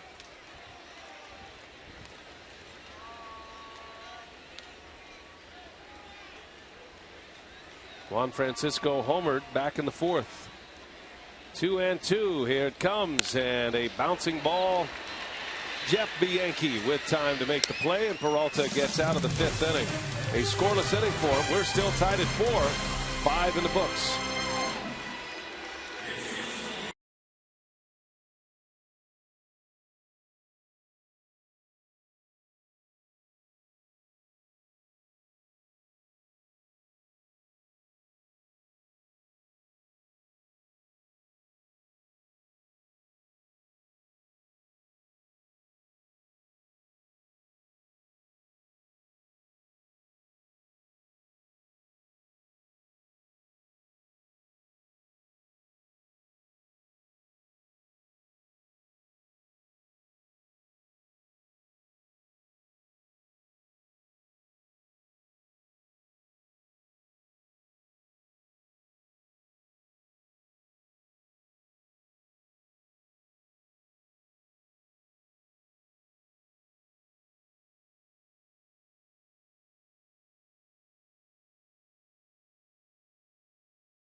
Wisconsin is brought to you by Southwest Airlines. Find our fares online only at southwest.com. And by Miller Lite, now in the original can. It's Miller time. Beautiful sunny day here in Toronto. A little bit warm today. It's going to be up near 30 degrees in Toronto this afternoon. Final game of this series. Brewers will take tomorrow off and then start a 3-game series in Cincinnati. Jay Happ has settled down. He has retired 9 in a row since Braun's 2 RBI triple. Has a couple of strikeouts today. The Brewers scored 4 runs in the first 3 innings. Got 3 of those in the 3rd. And now here is Lucroy to start it. Lucroy, Gomez, and Ramirez against Jay Happ. Only made 18 starts last year. Had a skull fracture last year and sprained his knee all on the same play. He ended up missing 3 months of the season last season, mostly due to the knee injury. But he took a wicked line drive off the bat of Desmond Jennings last year in May. Nice play out there by Kawasaki, and Lucroy is retired, and that's 10 in a row for Happ. Yep, Retro's Pub in Oshkosh is today's Tavern of the Game winner if they call the Brewers in the next 24 hours. Retro's Pub on the lake will get 40 Miller Lite beer pen tickets to a Brewers home game this year. This offer courtesy of the Tavern League of Wisconsin and Miller Lite. Carlos Gomez with 1 out. Right to Kawasaki. 2 outs.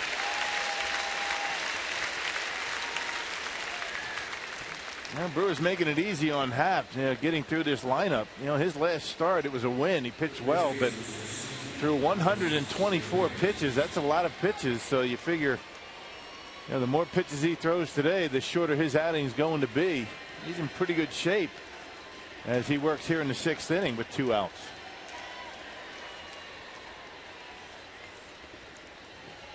Well, here is Aramis Ramirez. Takes a strike. Interesting that on a day when Gibbons is trying to hide his left fielder, Edwin Encarnacion, there has not been a ball to left field today by the Brewers. So maybe Gibbons had it figured out, trying to keep Encarnacion's bat in the lineup.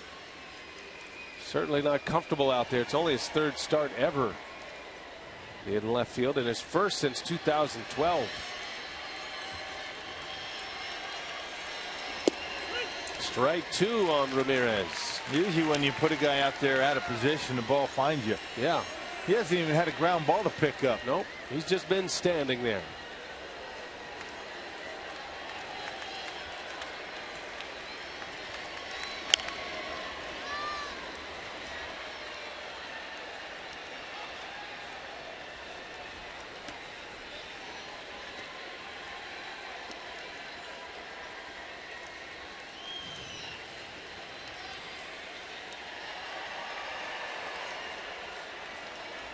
Aramis, the leading vote getter at third base for the National League All-Stars, has cooled off a little bit. He was on a tear at the plate going through Arizona and Colorado, and then on the homestand. 0 for 2 today.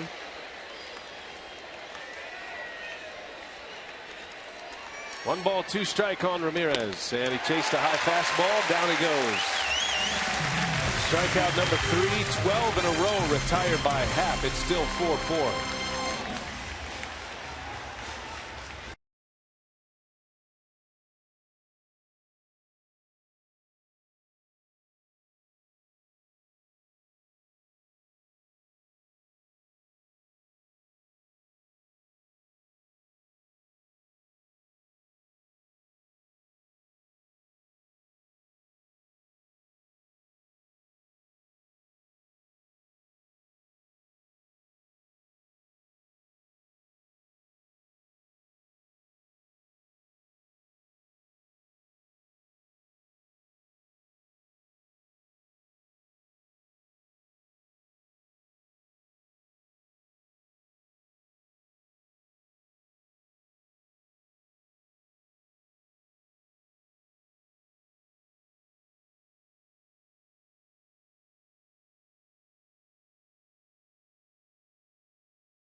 Hooked up in a good one against the Blue Jays in this final game. Our Carsoup.com trivia. The Brewers' record for most hits in a game. If you answered C, 31, you would be correct. That was back on August 28, 1992. And it was one of those wild games. The Brewers beat the Blue Jays by 20 runs that day, 22-2. Look at Hambone. Hambone had 4 hits. He drove in 5 runs. All of his RBIs came with 2 outs. And Listash leading off. Hamilton had 4 hits. Kevin Seitzer, the current Blue Jays hitting coach, had a 5-hit day that day. And Hambone was telling us that he got benched the next day. He became a platoon player after that. What are you going to do? See Scott Fletcher? That's pretty good out of your 8 and 9 hitters in that batting order. 10 hits. Darrell Hamilton filling in for Bob Uecker on the Brewers radio over this road trip. And doing a great job, we understand. Now, key inning for Peralta. He faces Rasmus to start it. 1 ball, 2 strikes. Could be Peralta's last inning. His pitch count is starting to move up there. He needs a quick inning. He's got the bottom of the order coming up. He's given up 4 runs on 8 hits, 2 homers today.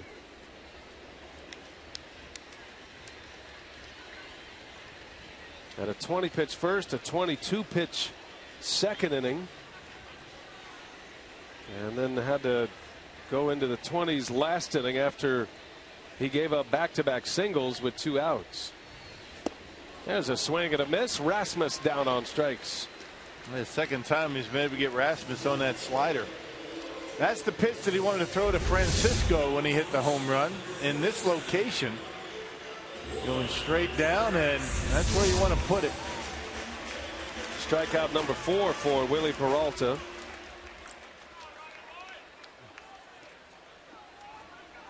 And here is Juan Francisco, who tied the game with a 2-run home run in the 4th.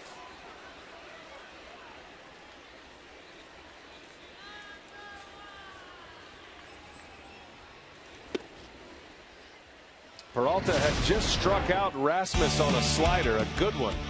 Came right back to the slider, and that was in the happy zone. Yep, down and in. foul territory, left field. That'll be in the seats. Yeah, Francisco, remembering him with the Brewers, either real hard upstairs, up around the letters, or real soft down in the dirt. You know, talking about curveballs and changeups. Middle speed, not exactly what you want to do to this guy. The 1-1 outside. 2 balls and a strike. Peralta has won 5 straight games. He went through the entire month of June, did not lose. He was 5-0 with a 4.22 ERA. Got a lot of run support. He's got 4 runs on the board today. The Brewers led 4-1 after the top of the third. And now Peralta trying to keep things at 4 until his offense can get going again. The 2-2. Francisco, a shot to third, right at Ramirez. And a low throw, and Lucroy can't pick it. So an error on Ramirez puts a runner at first base with 1 out. Normally Ramirez throws the ball with great accuracy to first base. It's a very rare throwing error by Aramis. A little inexperience for Lucroy over at first base. That was one of those short hops that ordinarily you're going to be able to pick, but that's what we're talking about. Out of position, sometimes that baseball finds you and exposes you over there. And a base runner for the Blue Jays. Here's Kawasaki, 9th place hitter, shows bunt and bunts it foul.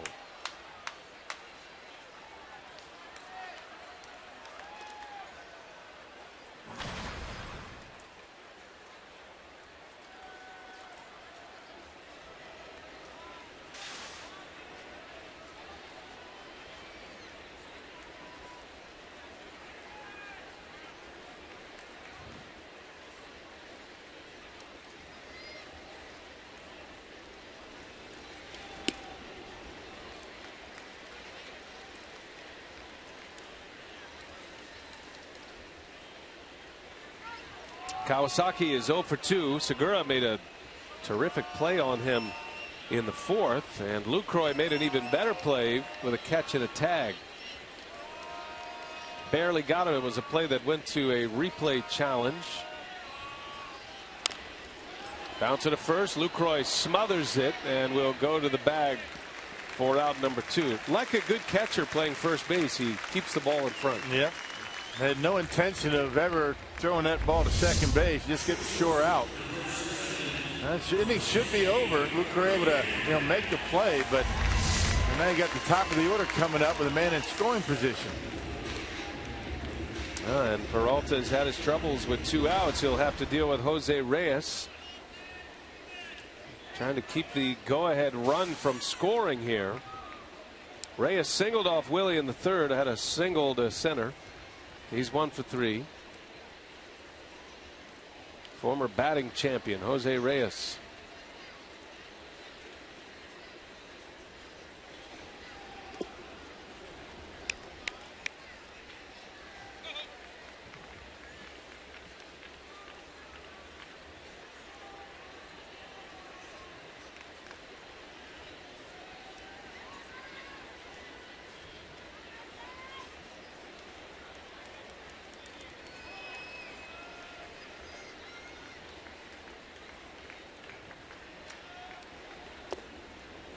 One ball, one strike.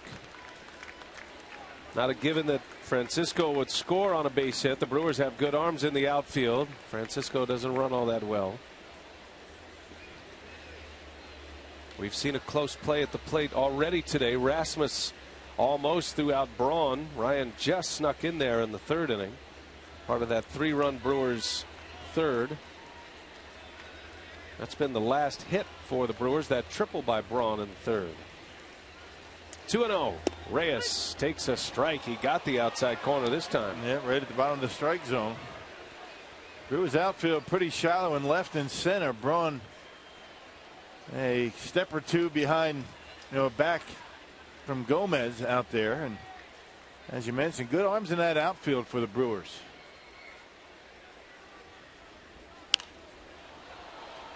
Two and two.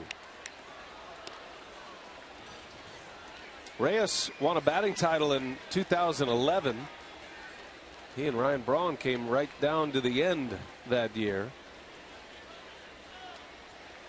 Reyes, I remember on the last day of the season, he bunted for a hit, and then he came out of the game. Yeah. Secured a batting title. That was his last year as a Met. Bouncing ball. Ramirez gloves it, and the throw is a good one this time. Reyes is out, and Peralta a scoreless 6. We're still tied at 4. The Brewers coming up.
Inning now on a Wednesday afternoon. Great to have you with us here on Fox Sports Wisconsin. Let's let you know about the next series. The Brewers will take tomorrow off, but then it'll be Loesch and Simon. Simon, a 10-game winner. Loesch has 9 wins this year. You got Garza and Bailey on Saturday afternoon, and then Sunday afternoon it's Gallardo against Latos. Great pitching matchups.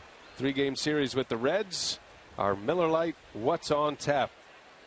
Brewers are 2-5 against Cincinnati this year. Try to get that turned around this next trip. Speaking of turning it around, the Brewers have had their hands full with Jay Happ since the 3-run 3rd inning. He's retired 12 in a row. 3 strikeouts for Happ. He has not given up a hit since Braun's 2 RBI triple in the 3rd. And has not walked a batter. Happ, one of those guys that pounds the strike zone. Got only 30 walks so far this year. And doing it with mostly fastballs today. 4 seamers. And the Brewers have had a difficult time with the fastball in this series, which is unusual.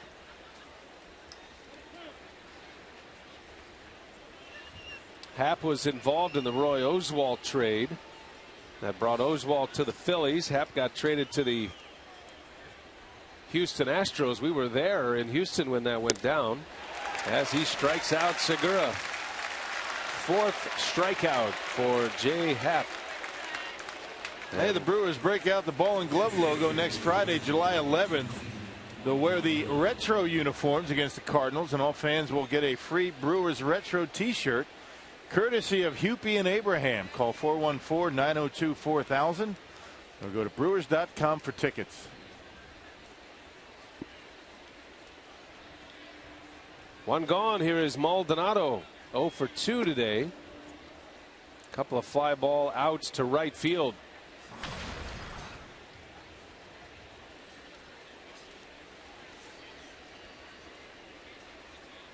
Maldonado getting the call behind the plate today. Lucroy at first base. That Maldonado-Peralta combo was a good one last year for Willie Peralta. Maldonado is swinging the bat a little better this year than he did last. He struggled at the plate last season.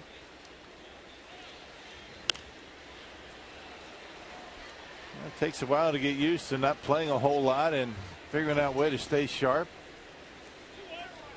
The year before, Maldonado swung the bat pretty well, and that was the year that he got some playing time. Lucroy was hurt. Yeah, Lucroy broke his hand, and Maldonado was in there just about every day for 6 weeks. Hit a lot of home runs. Not an easy job to play every so often and stay. There's a bunt to third. Francisco can't handle it. Maldonado goes face first into the bag, and a face full of chalk. And that'll be an infield hit for Martin Maldonado, and he's going to need a towel man. Nothing wrong with that. Just trying to get something going to break the string for Jay Happ, and didn't have to do it, but he didn't know that. Francisco not able to handle it. Nice bunt by Maldonado. That snaps the string. 13 consecutive outs for Jay Happ, and now the Brewers with a base runner with one away for Elian Herrera.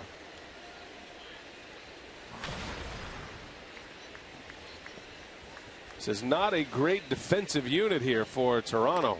There's another bunt. This one is going to roll foul. Francisco made the right choice.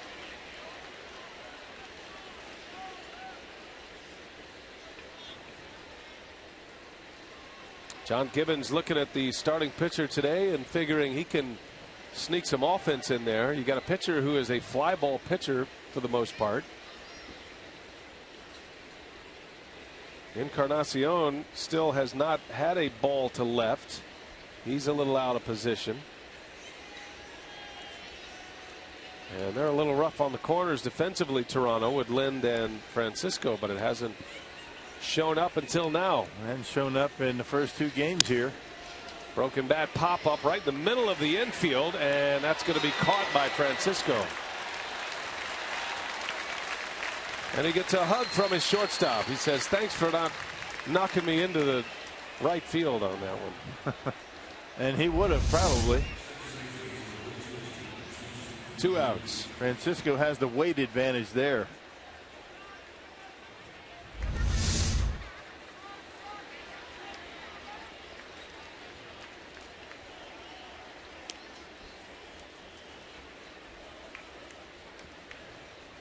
Jeff Bianchi with 2 away.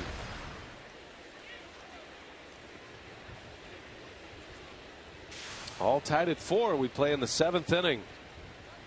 Well, it looked like we were going to have a lot of offense early in this game, but these 2 pitchers have settled down. Bianchi into center field.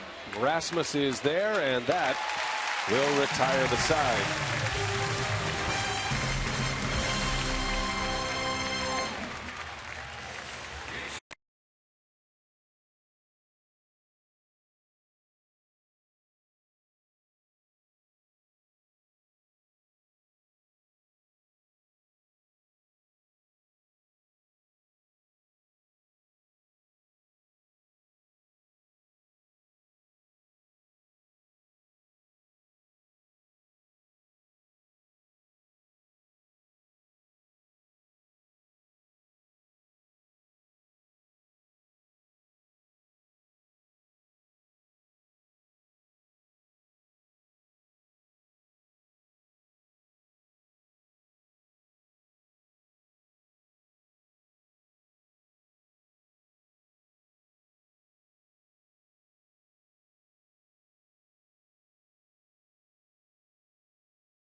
Colorado.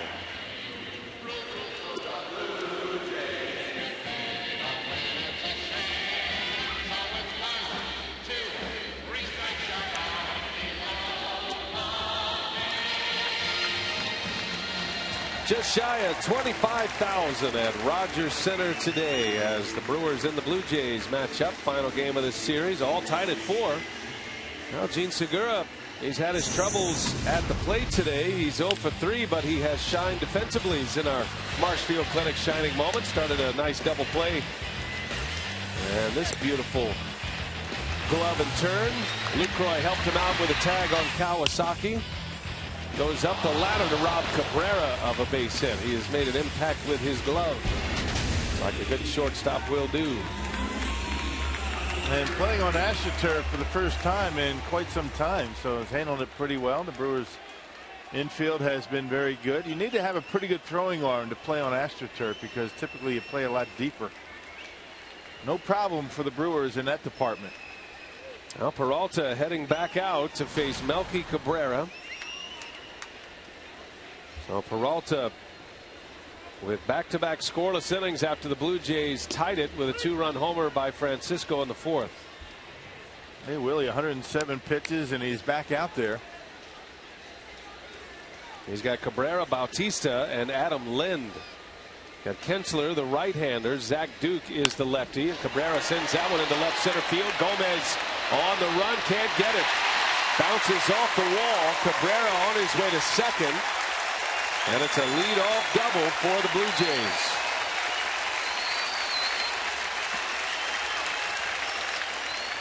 Well, he hammered that one and pitched up and out over the plate. And a fastball that didn't do much, stayed up, and Cabrera didn't try and pull it. Hammers that one out there into center field. There's your go-ahead run with nobody out. Now that'll be Jose Bautista now. He homered in the first. Peralta got him to ground into a double play in the 3rd, and then got one in on his hands in the 5th inning for a ground out as well. He's up there hacking early.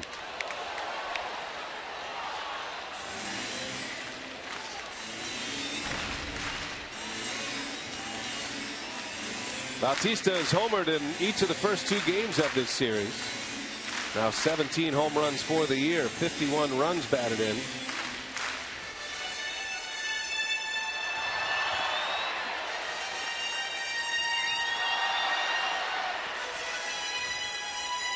You got the left-handed hitting Adam Lind on deck. Probably going to see a left-hander come in for Lind.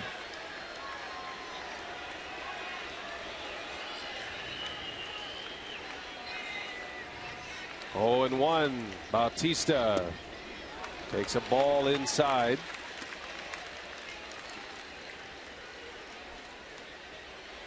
Key inning for Willie Peralta and the Brewers here. All tied at 4. Bottom of the 7th. 2-1.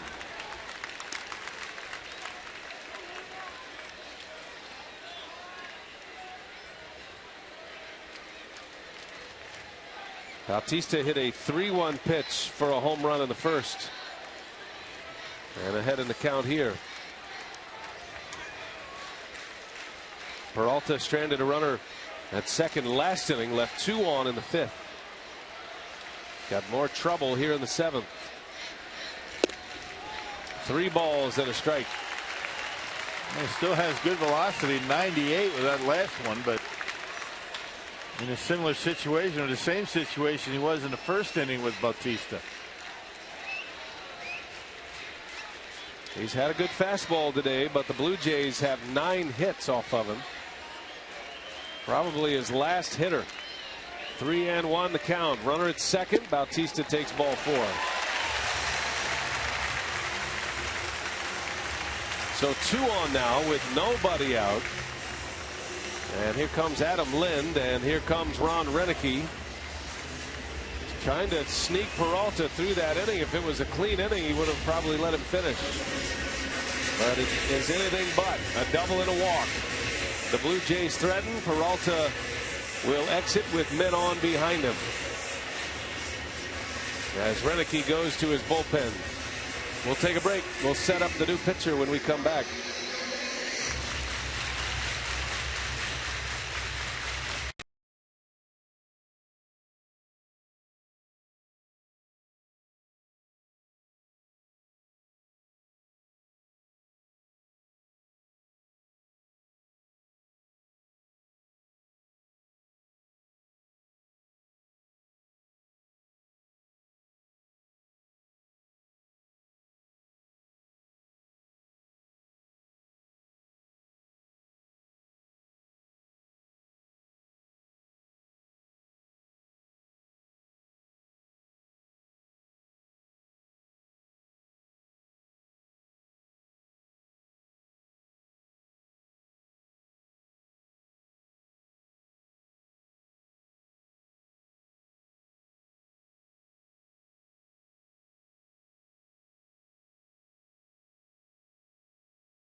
is out of the game.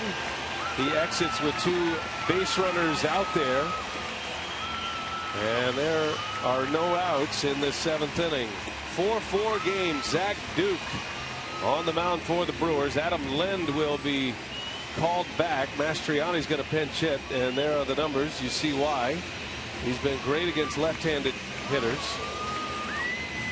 Opponent batting average overall for Zach Duke, 217. He's stranded a couple of inherited base runners in yesterday's ball game. Has allowed only 5 of 19 inherited runners to score, and Zach Duke has been outstanding in this department all season long.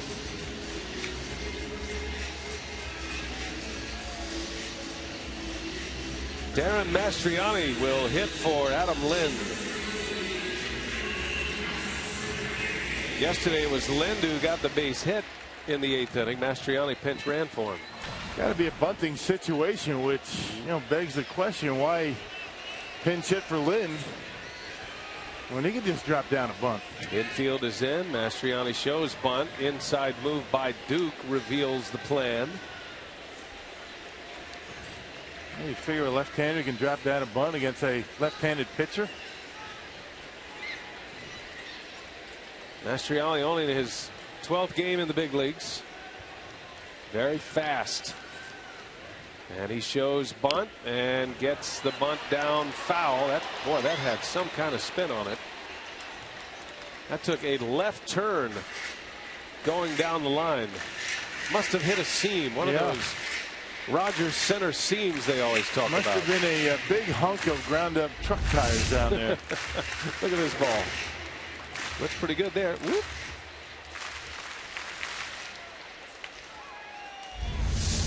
That would not be a normal baseball move. No.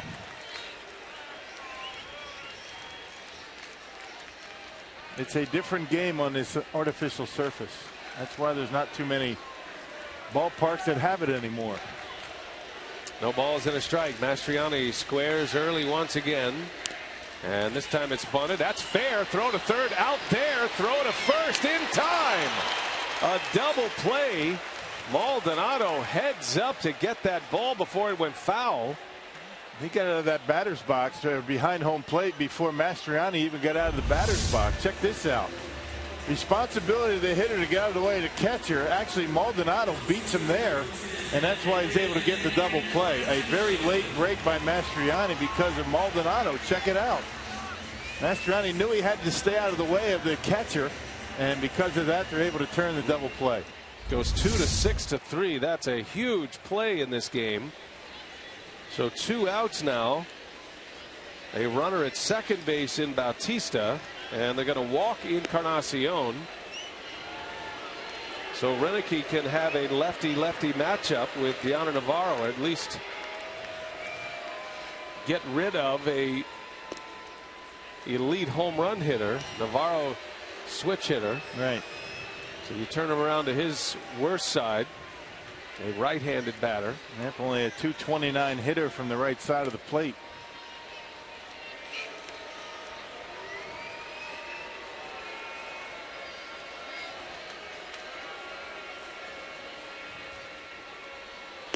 Now this could be one of those innings for the Brewers. Adam Lind is out of the game, and that's a big guy to not have to deal with. And then you get the double play on the failed bunt attempt. Now Bautista is coming out. Anthony Gose is going to pinch run for Bautista. Yeah, he's not running very well, so they're figuring a base hit. Pretty good chance Bautista's not going to be able to score, but Gose, who runs very well, should be able to score. There's 2 pretty big bats out of the lineup right now for the Blue Jays. And a lot of game to be played yet. We're only in the bottom of the 7th inning. Surprised that you're going to take out your big bopper Bautista this early in a game, especially in a tie game. If you're down by a run, you get it. Lind was pinch hit for. He's gone. Bautista's gone. Interesting decision. All right, so Zach Duke will face Deanna Navarro after the intentional walk. Those are the splits for Navarro. Rock was talking about a much better hitter as a lefty hitter against right-handed pitchers. Now he turns around, faces the lefty Duke. 2 on, 2 out. 4-4 game in Toronto in the bottom of the 7th inning.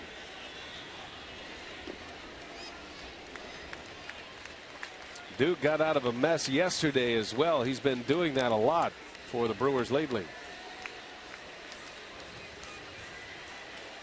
The Brewers have 4 left-handers in their bullpen, but the 2 that Renicky uses the most in tight games is Duke and Will Smith, and those 2 have done a great job. Got a big hitter at the plate. 1-0, sidearm fastball in there for a strike.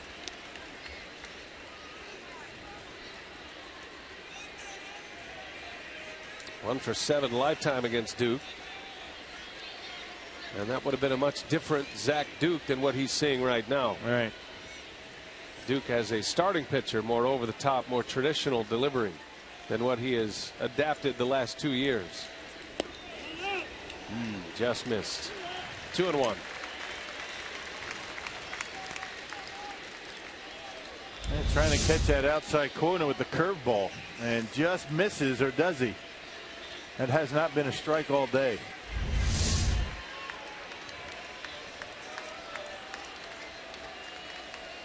All tied at 4. The Brewers are going to have the top of the order coming up in the 8th as Zach Duke tries to pull the Houdini act to get out of the 7th. 2 on, 2 away. Hitters count for Navarro. And that's in there. He slings a fastball on the outside corner. 2-2 the count. Well, the corners have been closed, but up and down has been a little bit liberal for Greg Gibson. There it is, right at the bottom of the strike zone.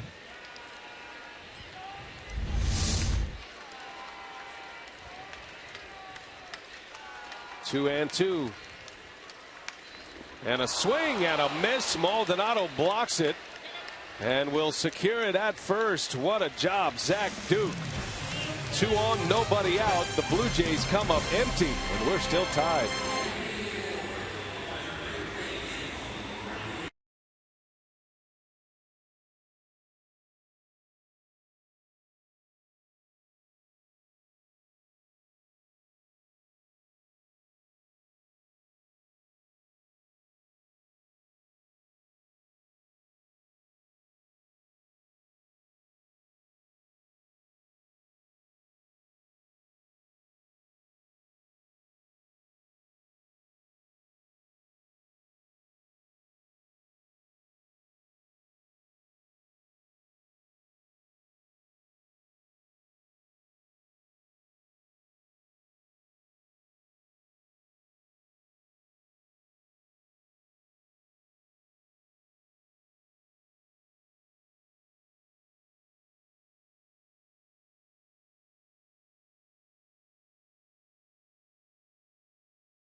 Well, we got a tight one here in Toronto. We are headed to the 8th inning. 4-4 game. A lot of changes for the Blue Jays as John Gibbons takes out a couple of his big bats in Lind and Bautista. So that's Mastriani who will stay in the game to play right. That pushes Cabrera from right field to left field, which pushes Encarnacion from left field to first base.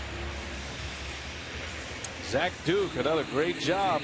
Got that botched bunt attempt by Mastriani turned into a double play. Excellent work by Maldonado, and then a strikeout of Navarro to end it. And now the Brewers are set up pretty well. They go to the top of their order in a tie game, and you don't have to deal with Lyndon Bautista anymore. Yeah, that's amazing. In a tie game in the 7th inning, you empty out 2 of your top hitters. Well, the Blue Jays did that. Now it's Loup coming on. He pitched in yesterday's ball game, started the inning, and hit Scooter Gennett. So nothing but right-handers for the Brewers in the lineup, and the Blue Jays bring in their lefty. The only lefty they have down in the bullpen. Weeks, Braun, and Lucroy to start it. If anybody gets on, Gomez. Loup is the Blue Jays' answer to Zach Duke, kind of a funky left-hander. Gives you a lot of different arm angles. At the plate, presented by Wendy's. Weeks with a double and a run scored in the 3rd. There's a strike. 2-1 to Ricky, the Brewers' designated hitter today.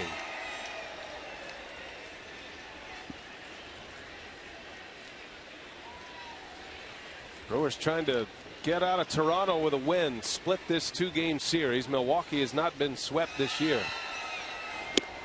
Big swing and a miss, and loses the bat. 2-2.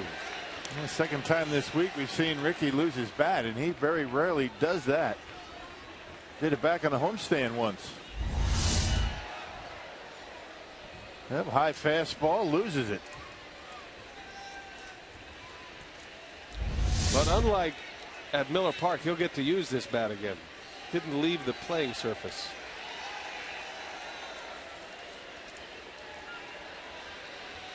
Brewers need a big hit. Happ had a strong finish after giving up 4 runs in the first 3 innings. Yeah, Ricky strikes out.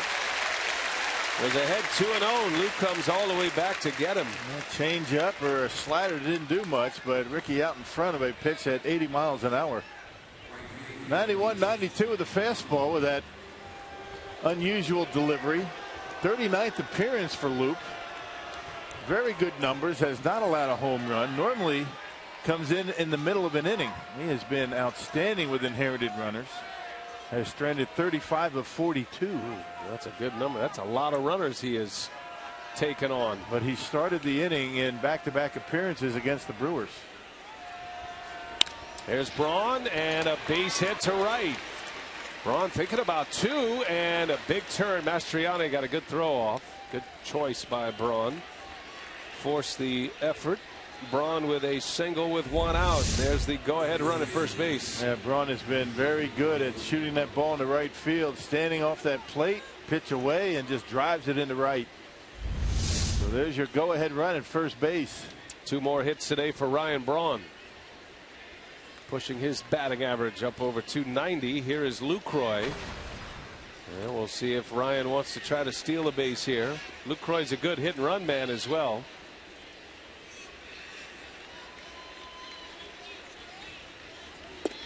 Got that big hole between first and second. Yeah, Kawasaki shading way up the middle. That's a lot of room over there. Well, if the Brewers can take the lead here, they'll have their best relievers ready to go. Will Smith and Frankie Rodriguez. You'll probably see him anyway. There's a strike.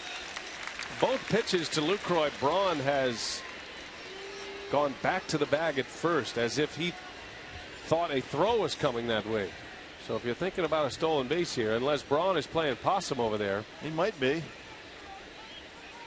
He's been fooled twice. Got a big lead over there. He goes back again. Little slow roller foul. I don't think he is playing possum. I think he's confused by the move. Based on that body language. Yeah. Right? See what Loop's doing is he's lifting that front leg and just kind of hanging it there, waiting for Braun to commit himself.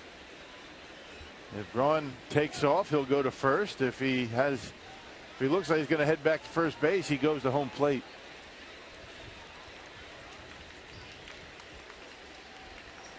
One ball, 2 strikes. Loop's had him retreating to first base on all 3 pitches.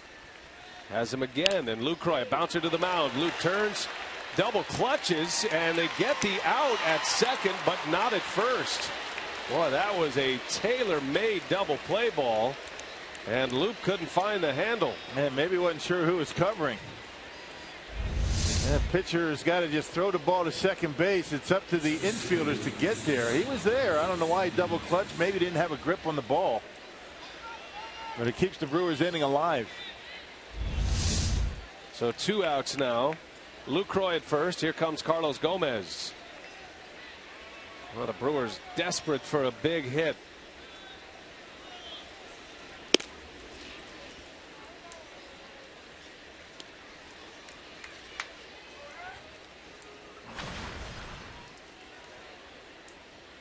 Gomez with a hit today, drove in a run with a flare single in the first inning. He's 1 for 3. And Carlos in the air, right center, falling fast. In to run it down is Mastriani. Inning over. Still 4-4. We're going to the bottom of the 8th.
Coming up after the game today, we are headed to the bottom of the 8th inning from Toronto. On a sunny Wednesday afternoon, Will Smith on the mound to pitch for the Brewers. Normally don't see Smith until the Brewers have a lead. But he's out there in a 4-4 game. Don't forget the Brewers have a day off tomorrow, so they can empty out their bullpen here. They got nothing with right-handers coming up, but you figure the Blue Jays are going to go to the bench. They've got some right-handers available on the bench. Last pitched on Saturday against the Rockies and tossed a scoreless inning. That included a couple of strikeouts. Look at the strikeouts for Smith, 49 of them in just shy of 40 innings of work.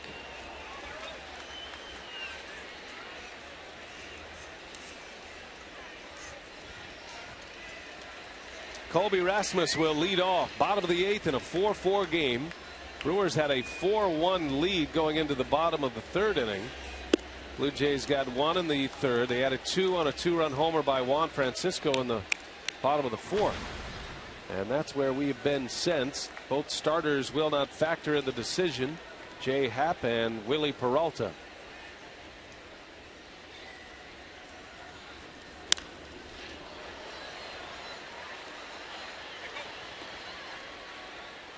Peralta struck out Rasmus twice. He did draw a walk-off Peralta. Got a couple of Georgia boys matching up here, and Will Smith and Colby Rasmus.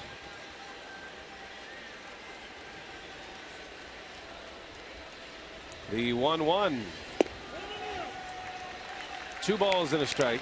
Yeah, 2 well-deserved days off for Will Smith. Not too many have appeared in many more games than Smith, so he had Sunday and Monday off.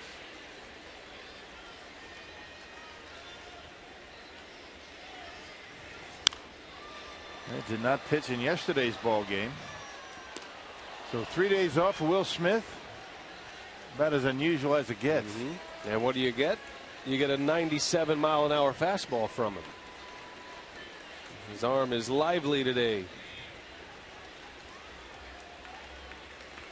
2-2 the count. Smith delivers, and a foul tip into the mid of Maldonado. A strikeout for Smith. Man, nice slider, exactly where you want it. And no chance for Rasmussen. Hey, it's the Brewers and Phillies this Monday, July 7th through Thursday, July 10th, when they meet at Miller Park for the only time in 2014. Reserve your seats today. Call 414-902-4000 or visit Brewers.com. Phillies are taking their lumps lately. Yep. Talking about trading some pieces away. Steve Tollefson announced as the pinch hitter, Rock. So Francisco is out.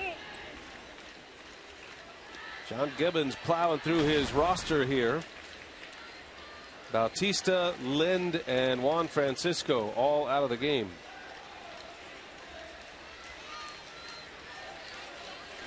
And in this game, that represents 4 hits and 4 RBIs. And a couple of homers. Yeah, Bautista and Francisco with the home runs. Tollefson, 227 hitter. And did he go? He didn't, and that's going to be a hit by pitch. Had he swung, that would have been a strike. Instead, Tollefson will reach. Looked pretty close. Ron Renneke wants to go out and find out. He's calling him back.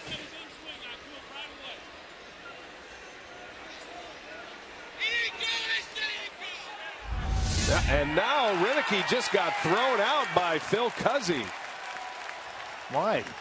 That hit him on the foot. Renneke was walking back to the dugout, calmly talking or just saying that he thought he went, and Cuzzi starts screaming at him. And now Renneke's going to make sure he gets his money's worth here. Who's mad now? I mean, who's the voice of reason here? Look at Phil Cuzzi. Are you kidding me? What is that? Ron Renneke on his way back to the dugout gets thrown out by Phil Cuzzi, and then Cuzzi's all over him when Renneke asks him why. Boy, oh boy. Take it easy. That was a major snap by the first base umpire. Man alive. I mean, look, this is a big moment in the game. You got to let a manager. He wasn't even barking at him necessarily. Even if he disagrees with him, that's his guy. So as an umpire, just let him walk back to the dugout. Right. Why snap like that? He wasn't saying anything, just walking back to the dugout, totally uncalled for. And have no idea what Phil Cuzzi was thinking there. Well, it's a base runner at first with 1 out. Here is Kawasaki now. And a fastball strike. And you have to know Renneke. You could easily say, well, he must have said the magic word. That's not the case. He doesn't do that. Renneke doesn't use profanity. He doesn't scream obscenities at umpires or anybody else. And we've been around him long enough to know that. 0-2 the count. And just totally uncalled for, and there's no reason for that. And it's decisions and calls like that getting thrown out, which gives the umpires a bad name. It doesn't look good for them.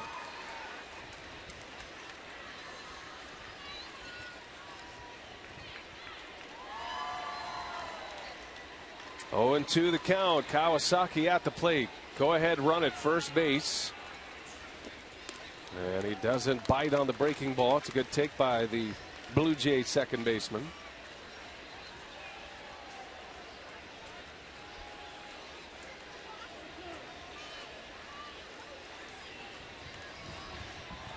Jerry Narron will take over to run the ball club now. The bench coach, pitching coach Rick Kranitz as well. Here's a 1-2, and it's down and away. Maldonado jumps on it, throw to second base is high and safe at second. That's a big play. Maldonado had a chance at an out, but the throw sailed a little bit. I think Segura thinks he got the tag on him. And here comes Jerry Narron. And Tolleson takes off. And let's see Segura here. He gets him on the back of the leg. Question is the hand in there? This will be close. There's the tag. Yeah, he's out. Yeah, he's out. Good call. And they'll go to a replay challenge here. Remember, we're past the 7th inning, so this can be a crew chief challenge. The Brewers still have a challenge to use. So I guess it doesn't matter at this point. Yeah, but Quinn Walcott, the second base umpire, calling him safe. And here it is, clear as day. Gets him on the back of the knee, and Tolleson's not yet at second base. So good job by Gene Segura to bring Jerry Narron out. And you would think, and we've been surprised on many of these decisions before, but looks like he might get an out call here. So the crew chief Gibson, the home plate umpire there on the right, the calling umpire Quinn Walcott. Yep, this didn't take long at all. And you have to figure this is going to be an out, and it is. So Tolleson is out at second base. Boy, what a swing right there. What a play by Martin Maldonado. And a great tag by Segura. Now, does John Gibbons get thrown out now? And Gibson's telling the home plate umpire, says you can't come out here, John. You can't argue. You got to go. There he is. I guess he didn't want to stay in the game.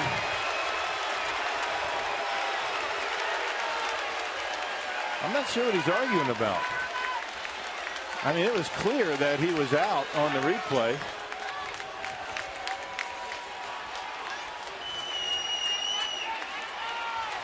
So both managers have been ejected in this inning. He's probably going back to that play with Kawasaki at first base. He's probably saying, when am I going to get a call here?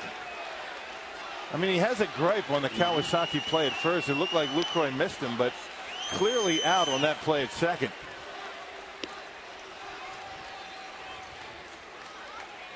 And Greg Gibson just sits there and takes it. And Greg Gibson saying, hey, look, I have nothing to do with it. Here's the phone number back in Chelsea if you want to make a call. Still waiting on an umpire to go argue with the headsets. There's the play again, clearly out. Tag was on the leg before the hand got in there. That's a major turn of events in this inning. Instead of having the go-ahead run in the bottom of the 8th at second base and 1 out, now the bases are empty. 2 outs and a 2-2 count, and both managers ejected in this inning. In the course of 3 pitches. Make that 4 pitches. Yep. So DeMarlo Hale will now take over to run the Blue Jays. 2-2 to Kawasaki. Ball 3. This is the guy Smith wants. He's got Jose Reyes due up next.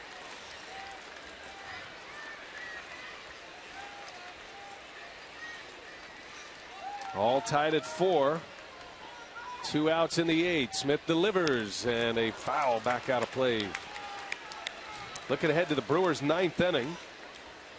Aramis Ramirez, Gene Segura, and Martin Maldonado due up.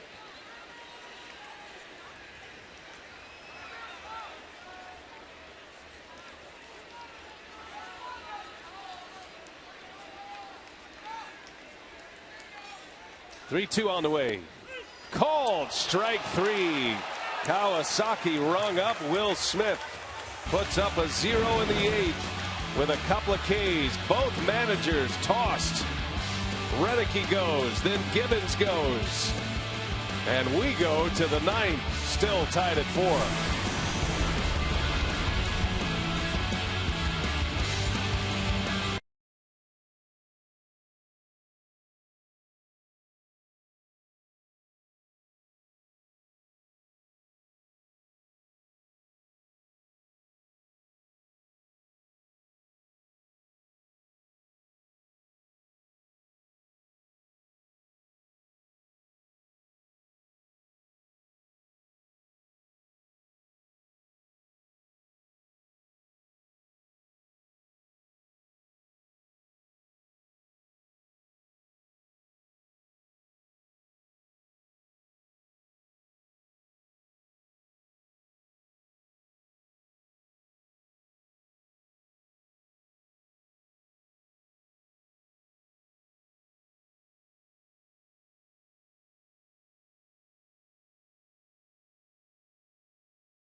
the roof at Rogers Center. Takes a while though.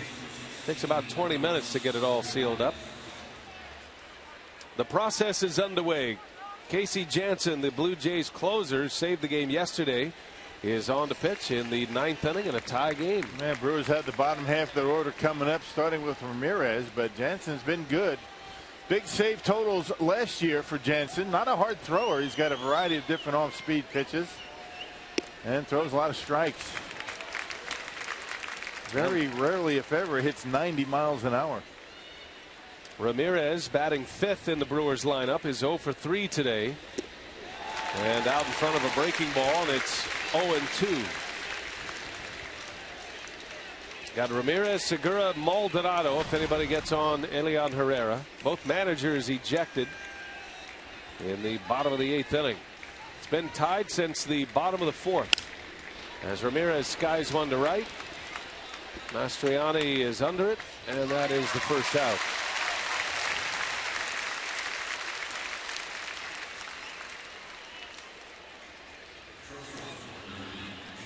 Now to bring up Segura. The 2 starters in this game will get no decisions. Jay Happ went 7 innings, 4 earned runs. Willie Peralta went 6 innings, 4 earned runs on 9 hits. Segura pops this one up. Mastriani coming in for out number 2. And Segura continues to struggle at the plate. He's 0 for 4 now. That'll bring up Martin Maldonado. For the Blue Jays in the bottom of the 9th, they'll have the top of their order, but remember, no Bautista, no Lind. Taken out of the game as John Gibbons was trying to scratch a run out in the 7th inning. Lind was pinch hit for, Bautista pinch run for him. Yeah, that was a kind of the surprise move right there. I mean, maybe there's something going on with Bautista. He hasn't been running at all. It's kind of just a fast walk around the bases. But I can understand if the Blue Jays were down a run to pinch hit for him and not in a tie game.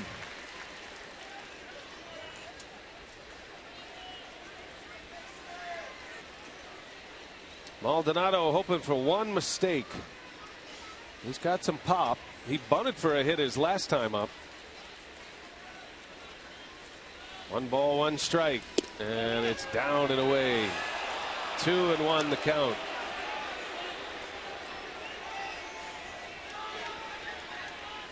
Maldonado knows as well as anyone that that pitch is a ball. Corners are closed today. Center field, Rasmus, routine. Jansen, a quick 1-2-3 inning. Bottom of the 9th, tied at 4. The Blue Jays are coming up. They have the top of the order.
is going to be asked to go another inning here.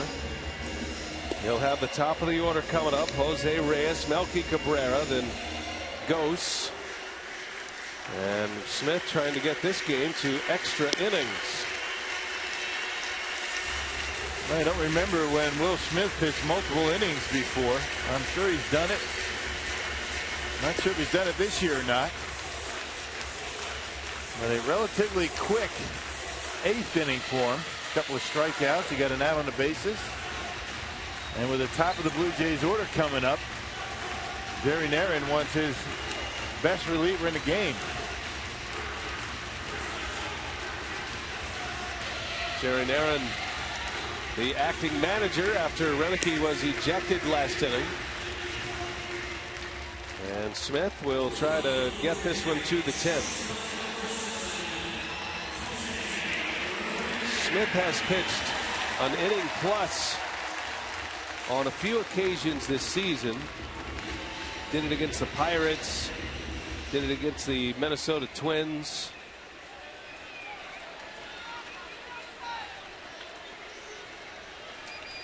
On 5 occasions he has worked across 2 innings. He has not pitched 2 complete innings, however, this season. They get the final out in 1 inning and then finish the next. He went an inning and a third on June 5th at Minnesota. That's the last time he went across multiple innings. Jose Reyes, the switch hitter, turns around, hits right-handed, and a liner into left field. Herrera can't make the play, and it gets by him. And Jose Reyes into second base. Well, you're hoping to hide him all day. Herrera is not an outfielder, even though he's playing there this year, and that was a mistake. Hey, you play it safe, you keep him at first base. Boy, Brewers fortunate that ball didn't get all the way to the wall. Good job of backing up by Gomez. That might have been 4 bases for a guy like Reyes. They're going to score that as a double. So the Blue Jays have the winning run at second base in the speedy Jose Reyes. And here is Melky Cabrera, another switch hitter that'll turn around, hit right. You're going to walk him and put him on. You go after Gose, you go after Mastriani. This is where the player moves early in the game come back to bite the Blue Jays. Instead of Bautista coming up, Anthony Gose will hit with the game on the line. And he's probably going to be up there to bunt. Drop down a bunt. Try to advance the base runners.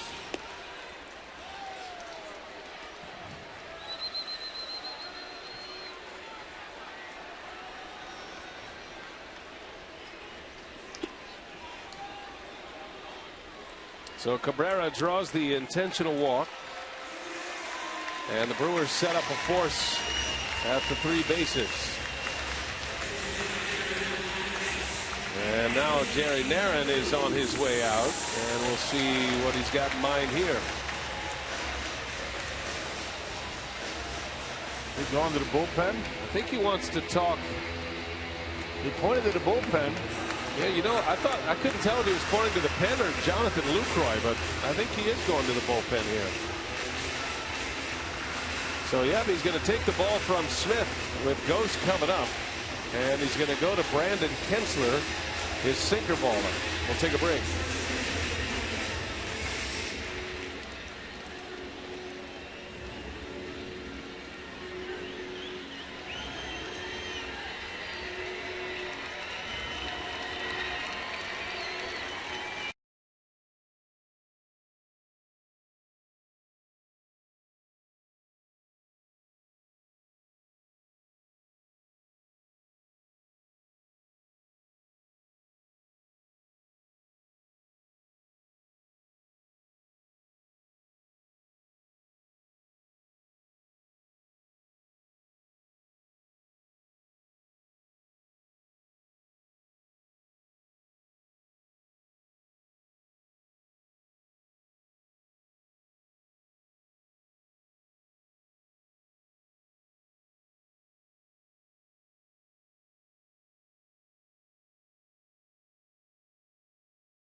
behind him. The only one that matters at second base. A leadoff double by Jose Reyes. Anthony Gose will bat, and Jerry Narron makes the call to the bullpen. Brandon Kensler, the sinker baller, is on the mound for the Brewers. Well, Brandon's last appearance was Sunday against the Rockies. Gave up a couple of runs on 4 hits in 2/3 of an inning. 34th appearance overall. Interesting decision by the Brewers here. First and second, nobody out. You got a left-hander coming up who's probably going to be up there to bunt. So Gose, the left-hander, is probably going to bunt to try to advance the base runners. Then you have Mastriani and Encarnacion, both right-handers. Question is Gose going to bunt? That's what the Brewers are hoping for anyway. So Gose will bat for the first time. He came in the game in the 7th inning as a pinch runner for Bautista. Blue Jays did not score in that inning.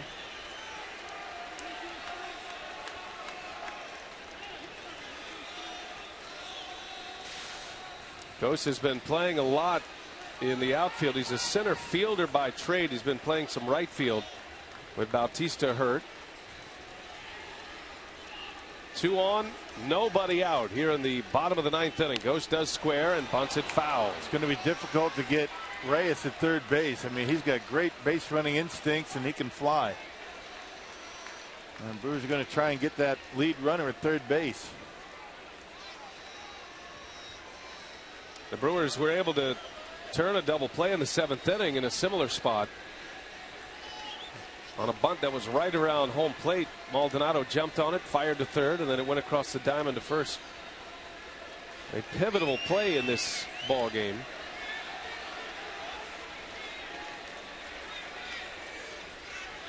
No balls and a strike. Goes squares again and gets the bunt down. Kinsler up with it, going to third. They get the out at third base. And about as good as it gets right there. Can't ask for much more than that. And now you got a couple of right-handed batters coming up. Gose bunts it a little bit too hard, and good athleticism by Kinsler to be able to get it and get a good strong throw to third base. Yeah, heck of a play by Kinsler. And still even able to get Jose Reyes, who got a pretty good jump, but just got him. Perfect strike to Segura for the out. 1 gone. Now a double play can get him out of it. Here is Darren Mastriani.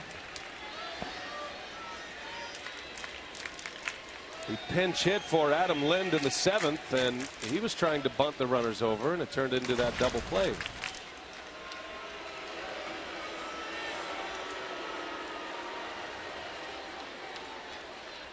Kinsler gets a lot of ground balls.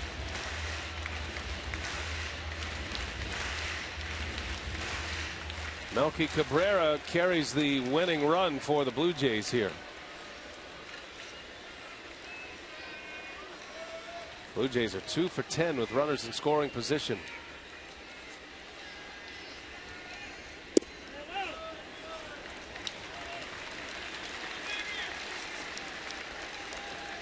If the Brewers get to the 10th inning, they've got Herrera, Bianchi, and then the top of the order, Ricky Weeks.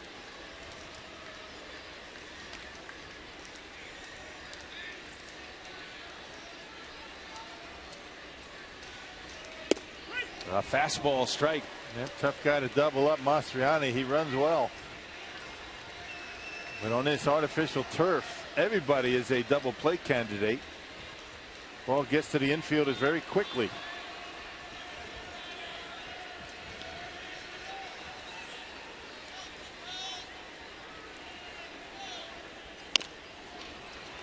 One ball, 2 strikes on Mastriani. Mastriani had some big league time with the Twins. He's one of the many outfielders the Blue Jays have. He hit a home run earlier on this homestand against Chris Sale.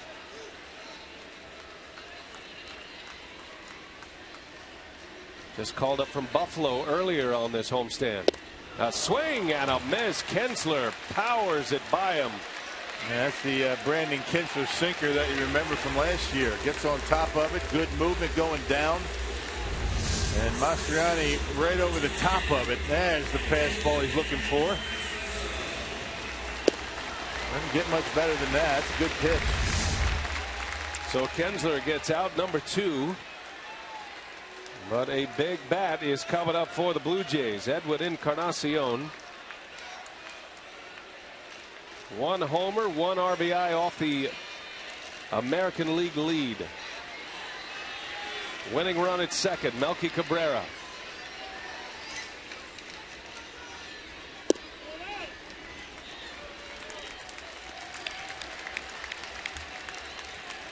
Blue Jays have had a ton of base runners today. Matter of fact, they've had at least 1 base runner in every inning. And it's been multiple base runners in half the innings today, more than half.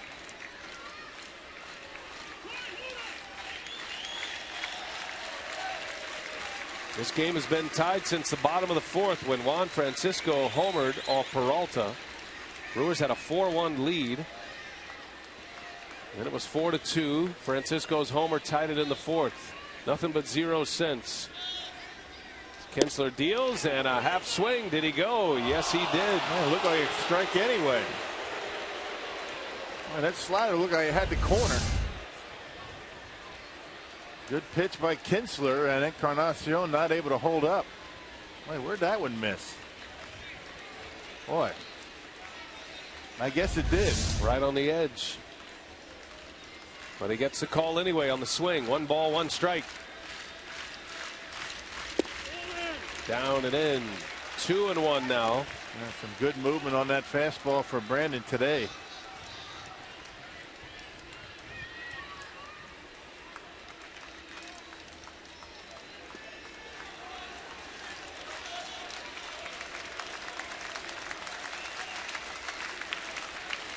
Edwin Encarnacion at the plate.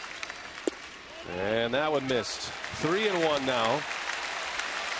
Encarnacion had a single in the 5th inning and is now riding a 10-game hitting streak. Navarro would be next.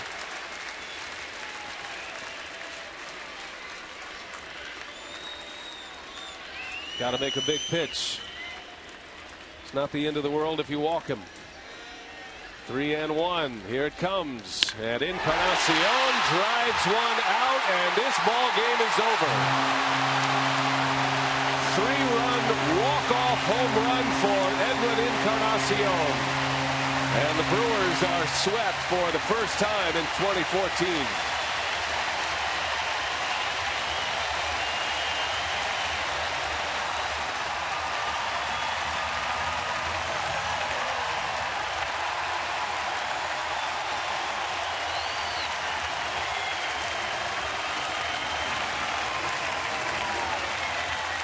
Third career walk-off for Encarnacion.